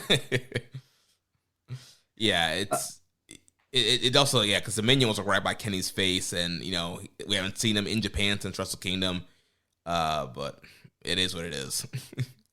Yeah, but it's not good, so it is shitty, is what it is. Yeah, but this is pretty cool. I mean, I guess we're going to talk about it in the news, but there was the announcement this week that AEW is running Wembley Stadium in August 27th. Yeah, right, and that's after the G1, right? Yeah, G1 finals are August 13th. Okay. So, I mean, all week I've been talking to you and other people, and there's been a lot of speculation what these two companies are going to do, especially as it pertains to Will and Kenny and these big shows and different booking scenarios and all that. But it feels like this tournament is probably, I'd be surprised if it wasn't, but it's probably leading to Kenny versus Will 2 at Forbidden Door, which I wasn't sure if they were going that way. It looks like they probably are. And that's interesting. But at the same time, I don't know. I'm very excited if we're getting that match. And I'm they've done a good job so far with what they've done between those two gentlemen, but it's not good that the red belt has been gone this long. And who knows when it's coming back realistically, or let's say Kenny retains no matter who it is. When's the next time he's coming to Japan? At the earliest, it's probably going to be G1 finals. Yeah. Probably after that, probably like King of Pro Wrestling, maybe not even till Wrestle Kingdom. That sucks. Yeah. Which is the total opposite of what we were, pitching. The company didn't pitch this, but what we on this show were pitching for the title reign of one Kenneth Omega. Yeah. So we'll see what happens with that tournament. We have 2 New Japan U.S. shows coming up this weekend. So Captial Collison in Washington, D.C. will be Saturday, April 15th on Fight TV. We got the West Coast Wrecking Crew. Jarrell Nelson, Royce Isaac will take on the TMDK team of Bad Dude Tito and Shane Hayes. The Jet Setters, Kevin Knight and Kushida, will team up with Gabriel Kidd, Speedball, Mike Bailey, and Volador Jr. take on Chuck Taylor, Leo Rush, Rocky Romero, Clark Connors, and the DKC. Fred Rosser will take on Rock Hard, Juice Robinson, AR Fox versus David Finlay. The NJPW World TV title will be on the line. Zack Sabre Jr. will defend against Filthy Tom Lawler. Tomohiro Ishii will take on El Desperado. The LIJ team of Hiromu and Naito will take on Just 5 Guys, Sanada and Yoshinobu Kanemaru. Then in the semi-main event, we have the strong open weight title match as Kenta will defend against Eddie Edwards. And then the main event, the strong open weight tag team title 3-way match, the Motor City Machine Guns of Alex Shelley and Chris Sabin will defend against the Mega Aces, Hiroshi Tanahashi and Kazuchika Okada, and the new IWGP Tag Team Champions, Aussie Open, Kyle Fletcher and Mark Davis. Yeah. What do you think about that card? I don't know, Jeremy. I don't know what to think, to be honest with you. It doesn't seem, it's not a bad card per se, but it doesn't seem to be what we were sold as a bill of goods when they formally announced the new Strong brand. Yeah.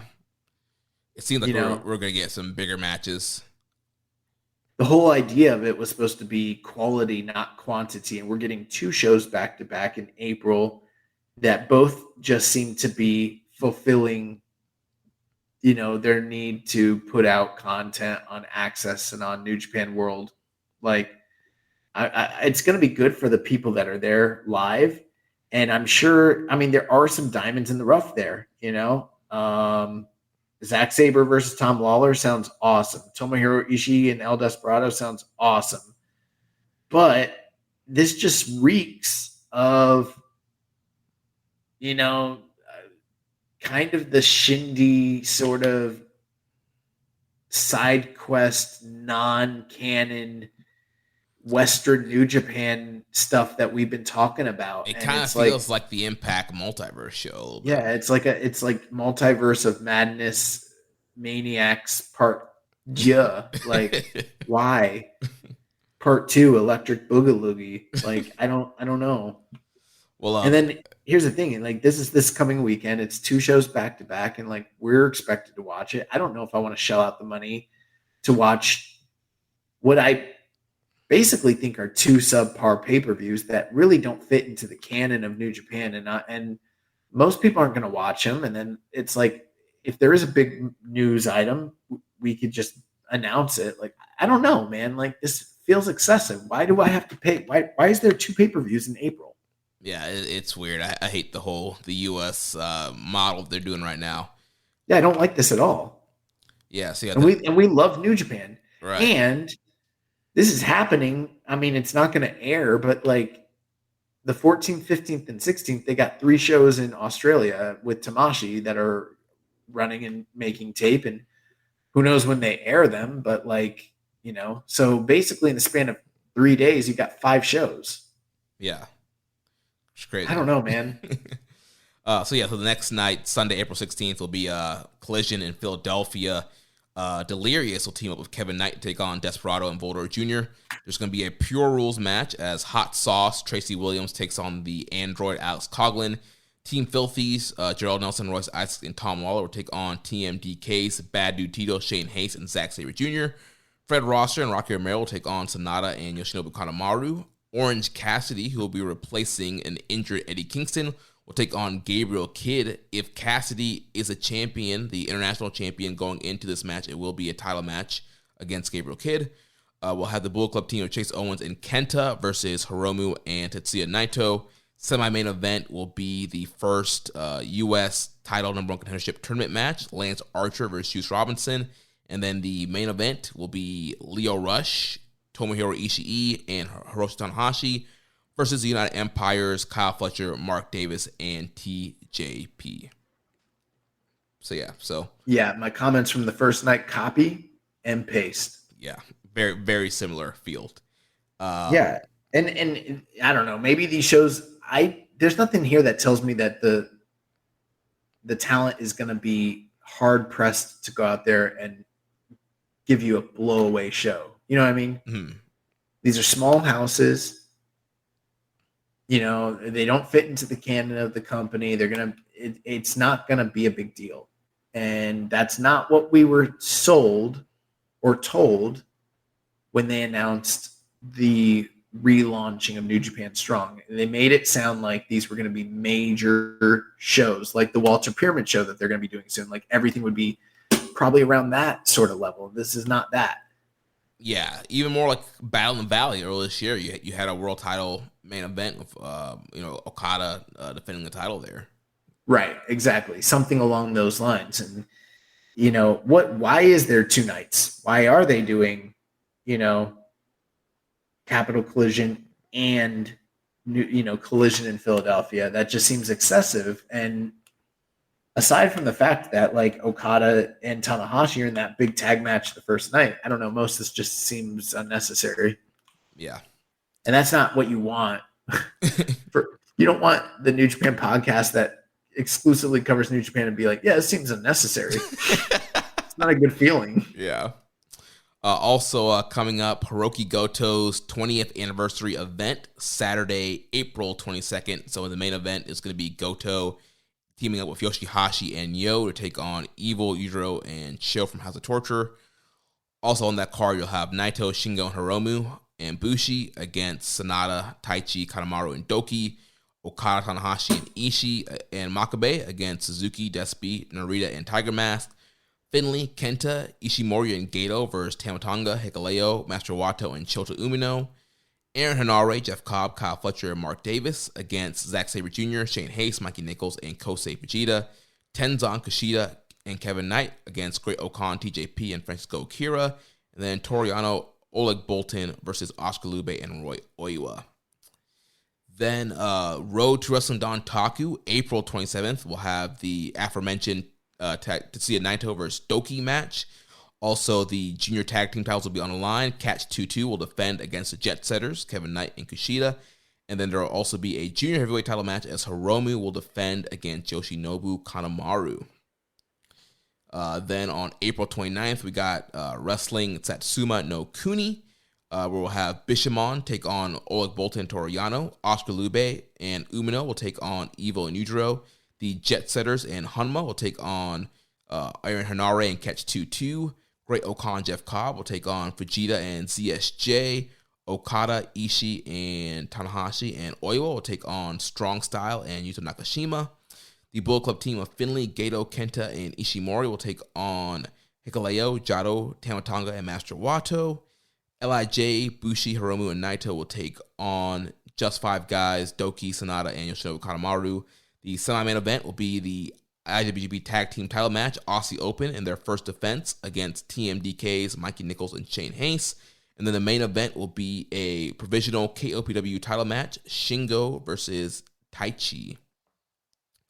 And then that takes us to the announced card for Wrestling Dontaku, May 3rd. We're going to have a 5-minute Young Lion consecutive battle match with Oiwa, Nakashima, Oscar Lube, and Oleg Boltin.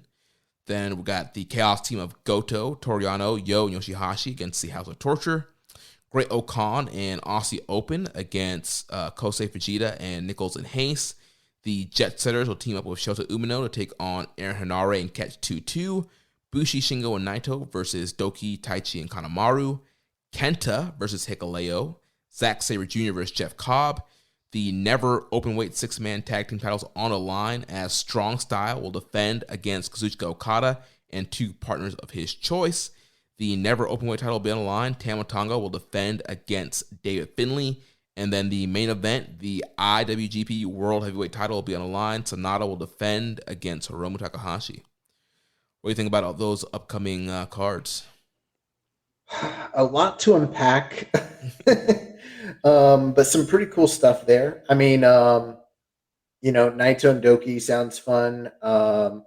Catch 2-2 have been having an incredible junior title run, so them against the Jet Setters probably going to really be awesome. Hiromu and Kanemaru, that's a great way to get another title defense and quality opponent for Hiromu in his quest for 12. Obviously, TMDK and Aussie Open, that's an all Aussie affair, and that's a really, really cool match. And it's pretty rare to see a title match where it's all foreigners like that. So that's another big deal, especially the fact that they're all Australian. And, TMDK does hold that win over Aussie Open from this past year's World Tag League. So looking to kind of capitalize on what they've done in the past against them. Shingo and Taichi, it's always good. It's just I'm surprised that they're doing it again. And it'll be interesting to see what the stipulations are. But every time they wrestle each other, it's blow away.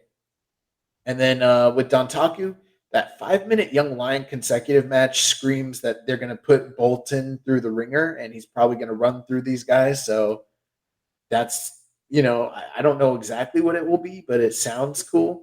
And then the rest of the card for Dontaku, honestly, it's not the strongest card necessarily, but there's some good stuff there. And Sanada and Hiromu at the top, and Tamatonga and Dave Finley. That's all going to be very interesting to say the least. Yeah, it should be fun. I'm going to guess that ZSJ will retain against Tom, and then the Jeff Cobb match will turn into a TV title match. You said he's going to retain against Cobb? Against Tom Lawler this weekend. Oh, I see what you're saying. Okay, I misheard you. And then they'll turn the Cobb match into a title match. Right, yeah. Yeah, that makes sense. And if that is the case, that makes more sense and makes the card a bit stronger, actually, in that case. Yeah. Yeah, overall, it should be fun, though. Yeah, so a lot to look forward to. Let's jump into the news here. New Japan, All Japan, and Pro Wrestling Noah are set to make an announcement soon. On social media Saturday night, the three promotions uploaded the same video to their social media accounts. The video, which only lasts 15 seconds, shows the word restart, unite everyone's power again and again. It ended with the message announcement coming up in 3 days. The video gave the date of April 12th. So it looks like they're most likely doing some version or variation of the famous All Together cards that they ran back in like 2010, 2011, following those tsunamis that had hit Japan and everything, the earthquakes and stuff like that. Mm-hmm. Hawaiian Punch BB did say, with all together 3 looking like a potential show, what match do you want to see? I don't know. It's hard to fantasy book for these kind of especially cards. when there's three companies. Right, and we've seen a lot of multi-man tags on these things, so I don't want to throw out all these, dream singles matches when it's going to be a show full of, 8-man and 10-man tags. Yeah, but, I'd like to see some of the tip-top guys mix it up, and, hey, maybe there's a chance that this would be a good way to get the Kiyomiya Okada shit going once again. Right, yeah, you could do a rematch there. I mean, potentially have Kiyomiya get a win back now that Okada's not the champion. Well, even if it's not a singles match, you can run a match that involves them, that heats up the rivalry and maybe leads to a bigger match somewhere down the line, Yeah. In other news, so we'll look forward to that. Aaron Hanari and Shingo Takagi received a 5.25 star rating from Dave Meltzer this past week, so congrats to those guys.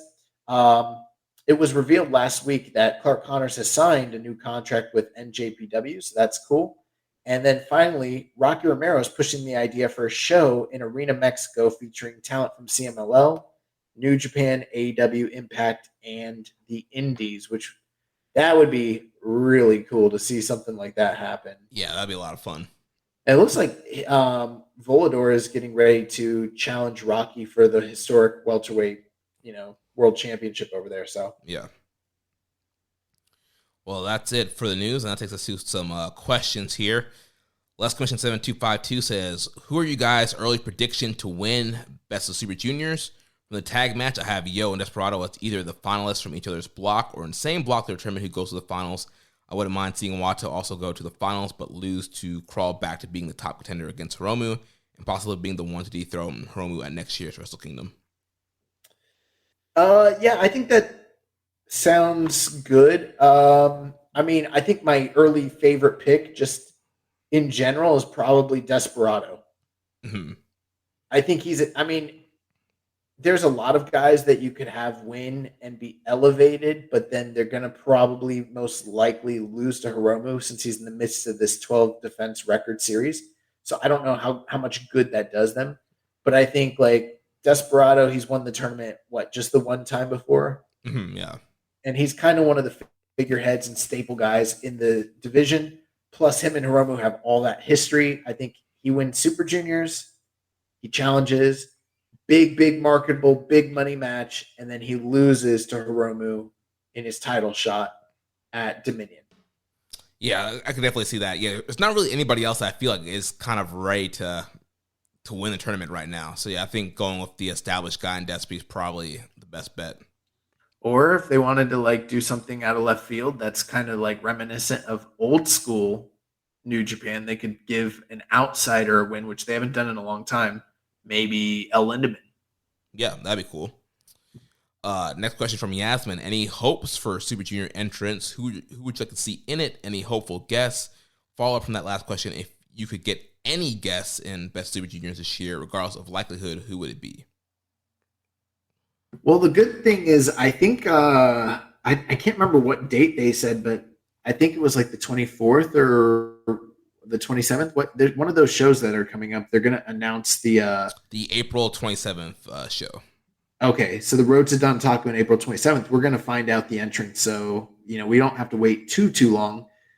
I don't know. I mean, I liked a lot of the guys they had in the tournament last year, honestly. Yeah, last year's field was great. I mean, I would love to see like Bandito back. That'd be fun to get him back in there. Well, that's gonna be tough because doesn't he work AAA?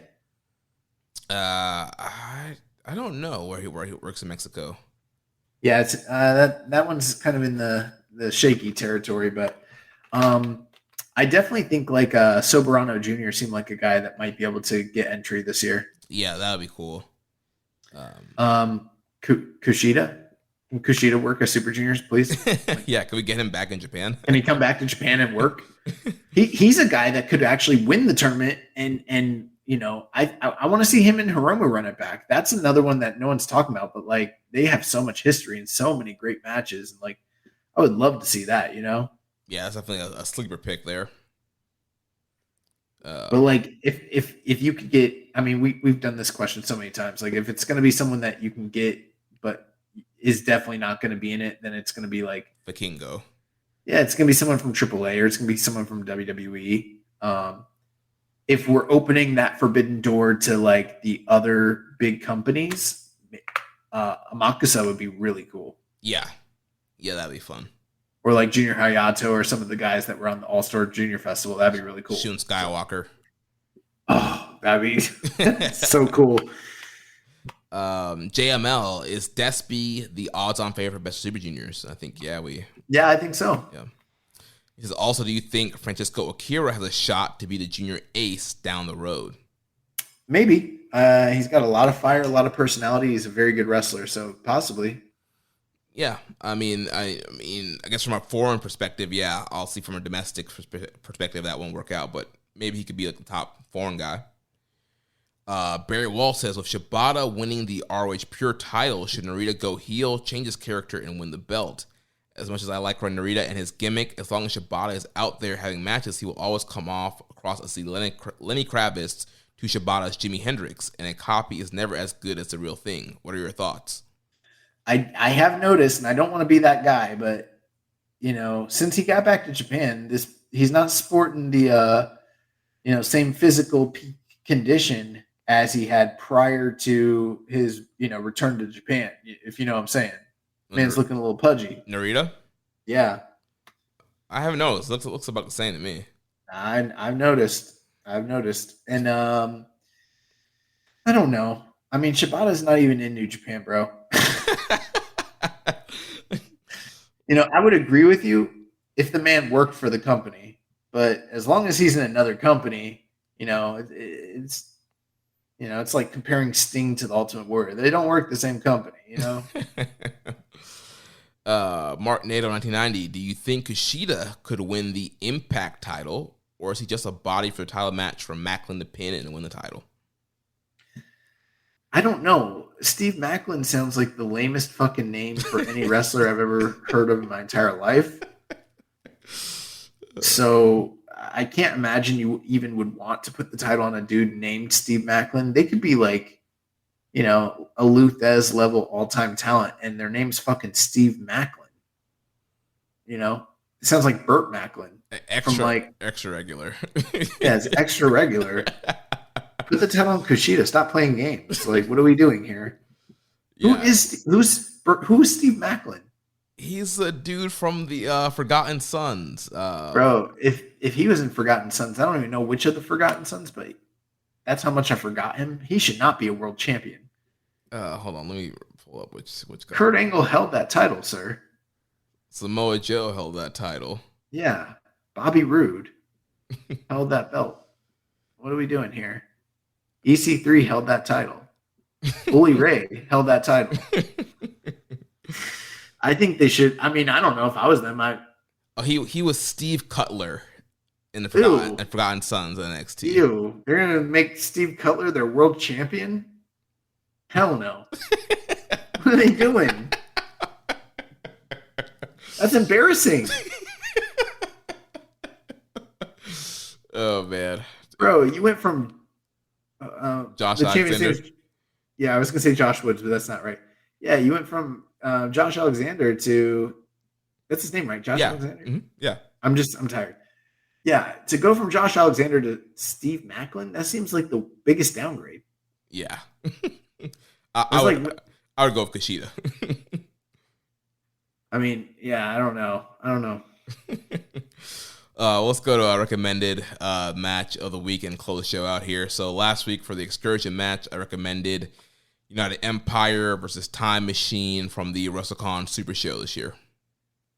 Yeah, I was able to finally procure a copy of this match and this show, and this was good. But it's kind of what we talked about. This crowd was not into this match, just like a lot of the matches throughout the weekend. Very good trios match. These 6 guys worked together a lot, very well. I thought that Time Machine just kind of being like the bump guys for Aussie Open as being monster heels, that was a great dynamic. And then, them showing, then them flipping it on them and having United Empire kind of show ass for them was really fun and very fast, very high octane, fast paced, very good match. But on this card, on this night, in the middle of the card with a disinterested crowd, I mean, I don't know. Probably go like 3.5, but the work was probably better than that. Did you see it? I haven't watched it yet. I did see it. There's it's out there, so I need to watch it. It was good. It was really good. Jeff Cobb was throwing all those dudes around like it was hilarious. It was really awesome. And anytime he like does all that stuff where he's busting out all those power moves on little guys, I'm gonna always pop for that. Yeah, match was great, but ultimately it's just a disinterested crowd, which kind of really brings things down a bit, Yeah. But United Empire did pick up the win here, defeating Time Machine. 16 minutes, 35 seconds. It was a good WrestleMania weekend style match. Nice. Then for the recommended match, you chose for me to watch Tiger Mask versus Kobayashi from the Golden Series. I think it was 1983, January 6th. Fun matchup. It wasn't quite as high flying as typical Tiger Mask matches were, and I don't know the full story of the match, but it did kind of seem like it was kind of a mirror match, kind of like whatever you can do, I can do better. So there's a lot of like grappling throughout the match, and these guys kind of trying to out wrestle each other, and then it got to the point where like they were trying to out kick each other, and then they were trying to out dive each other, and like they were both kind of evading each other's dives, and then hitting the dives on each other, and kind of towards the end of the match, it really started picking up, getting a little bit more faster pace. Tiger Mask did this cool drop kick thing. I don't even know how to describe it. It was like a moonsault drop kick thing, and it was awesome, and the crowd was getting really into the match, getting behind it, and then Tiger Mask hit a big move to Kobayashi on the outside, and he got the count out win. Yeah. So yeah. Count out win. 1980s, baby. Yeah, but it was a fun match. I wouldn't necessarily say it was like a great match, but it was good watch. Nice. Well, what do you have for me for the recommended match of the week? We're going to go back to Wrestling Dontaku 2015. Hiroki Goto versus Shinsuke Nakamura. Nice. And I think I'm going to throw us back just a tad bit. There was a big match that had happened earlier this year. We kind of skipped over it, and, I wasn't really sure what excursion match to go with because so many have been happening lately. So when in doubt, you call up your blood. You call up, no, I'm just playing. You pull up quick cage match and you find Will Ospreay and you see what he's been up to outside of New Japan. And there was a match that got 4 3/4 from Wrestling Observer Newsletter all the way back in December of late last year. We're going to your call, Rev Pro. Repro Uprising 2022 main event match. Will Ospreay taking on Tomohiro Ishii. Oh, yeah. I forgot that match happened. Yeah. We never watched it. All right. Yeah. Be happy to check out a Will Ishii match. Yeah. I mean, it's got to be good, right? It's Will Ospreay versus Tomohiro Ishii. I can't imagine that being anything but good. Yeah. I mean, 4 3/4 sounds about right. Oh, Dave. It's a little bit of a rating slut, Well, that's going to wrap things up for us here this week. Next week, we'll be back to cover all this news in New Japan, all this happenings coming out from these Collision shows and moving into the Wrestling Dontaku Tour. So if you enjoyed today's show, please consider making a donation by visiting socialsuplex.com/donate and click on the donate button under the Keeping It Strong Style logo. Make sure you connect with us on social media. On Twitter, the show is at KI Strong Style. You can follow the network at Social Suplex. You can follow me at Jeremy L. Donovan. On Facebook, we're at Social Suplex. You can also join the Wrestling Squared Circle Facebook group. On Instagram, we're at Social Suplex. On Reddit, I'm the Pro Black Guy. Josh is Keeping It Strong Style. You can email me, Jeremy at socialsuplex.com. Check out all the other shows that we have here on the Social Suplex Podcast Network. One Nation Radio, hosted by Rich Latta and James Boyd. The Grave Consequences, hosted by Caleb Baldwin and Maserati. All Things Elite with Floyd Johnson Jr. and Austin Sumowitz. The AEW Match Guide podcast, hosted by Sir Sam Brown. And Meet the Press Slam, hosted by Danny Koopler. Don't forget to subscribe and leave a rating and review. And we will catch you next week on Keeping It Strong Style, the ace of podcasts. Ichiban. Thank you for listening to Keepin' It Strong Style. We'll see you next time.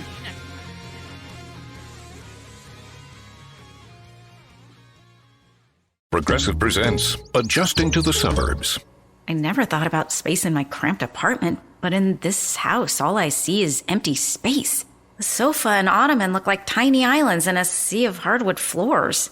I could get 2 ottomans in the living room, but then I'd need another sofa. I could tell people I'm into minimalism. Anyway, when you save with Progressive by bundling your home and auto, that's the easy part of adjusting to the suburbs. Progressive Casualty Insurance Company. Coverage provided in service by affiliates and third-party insurers.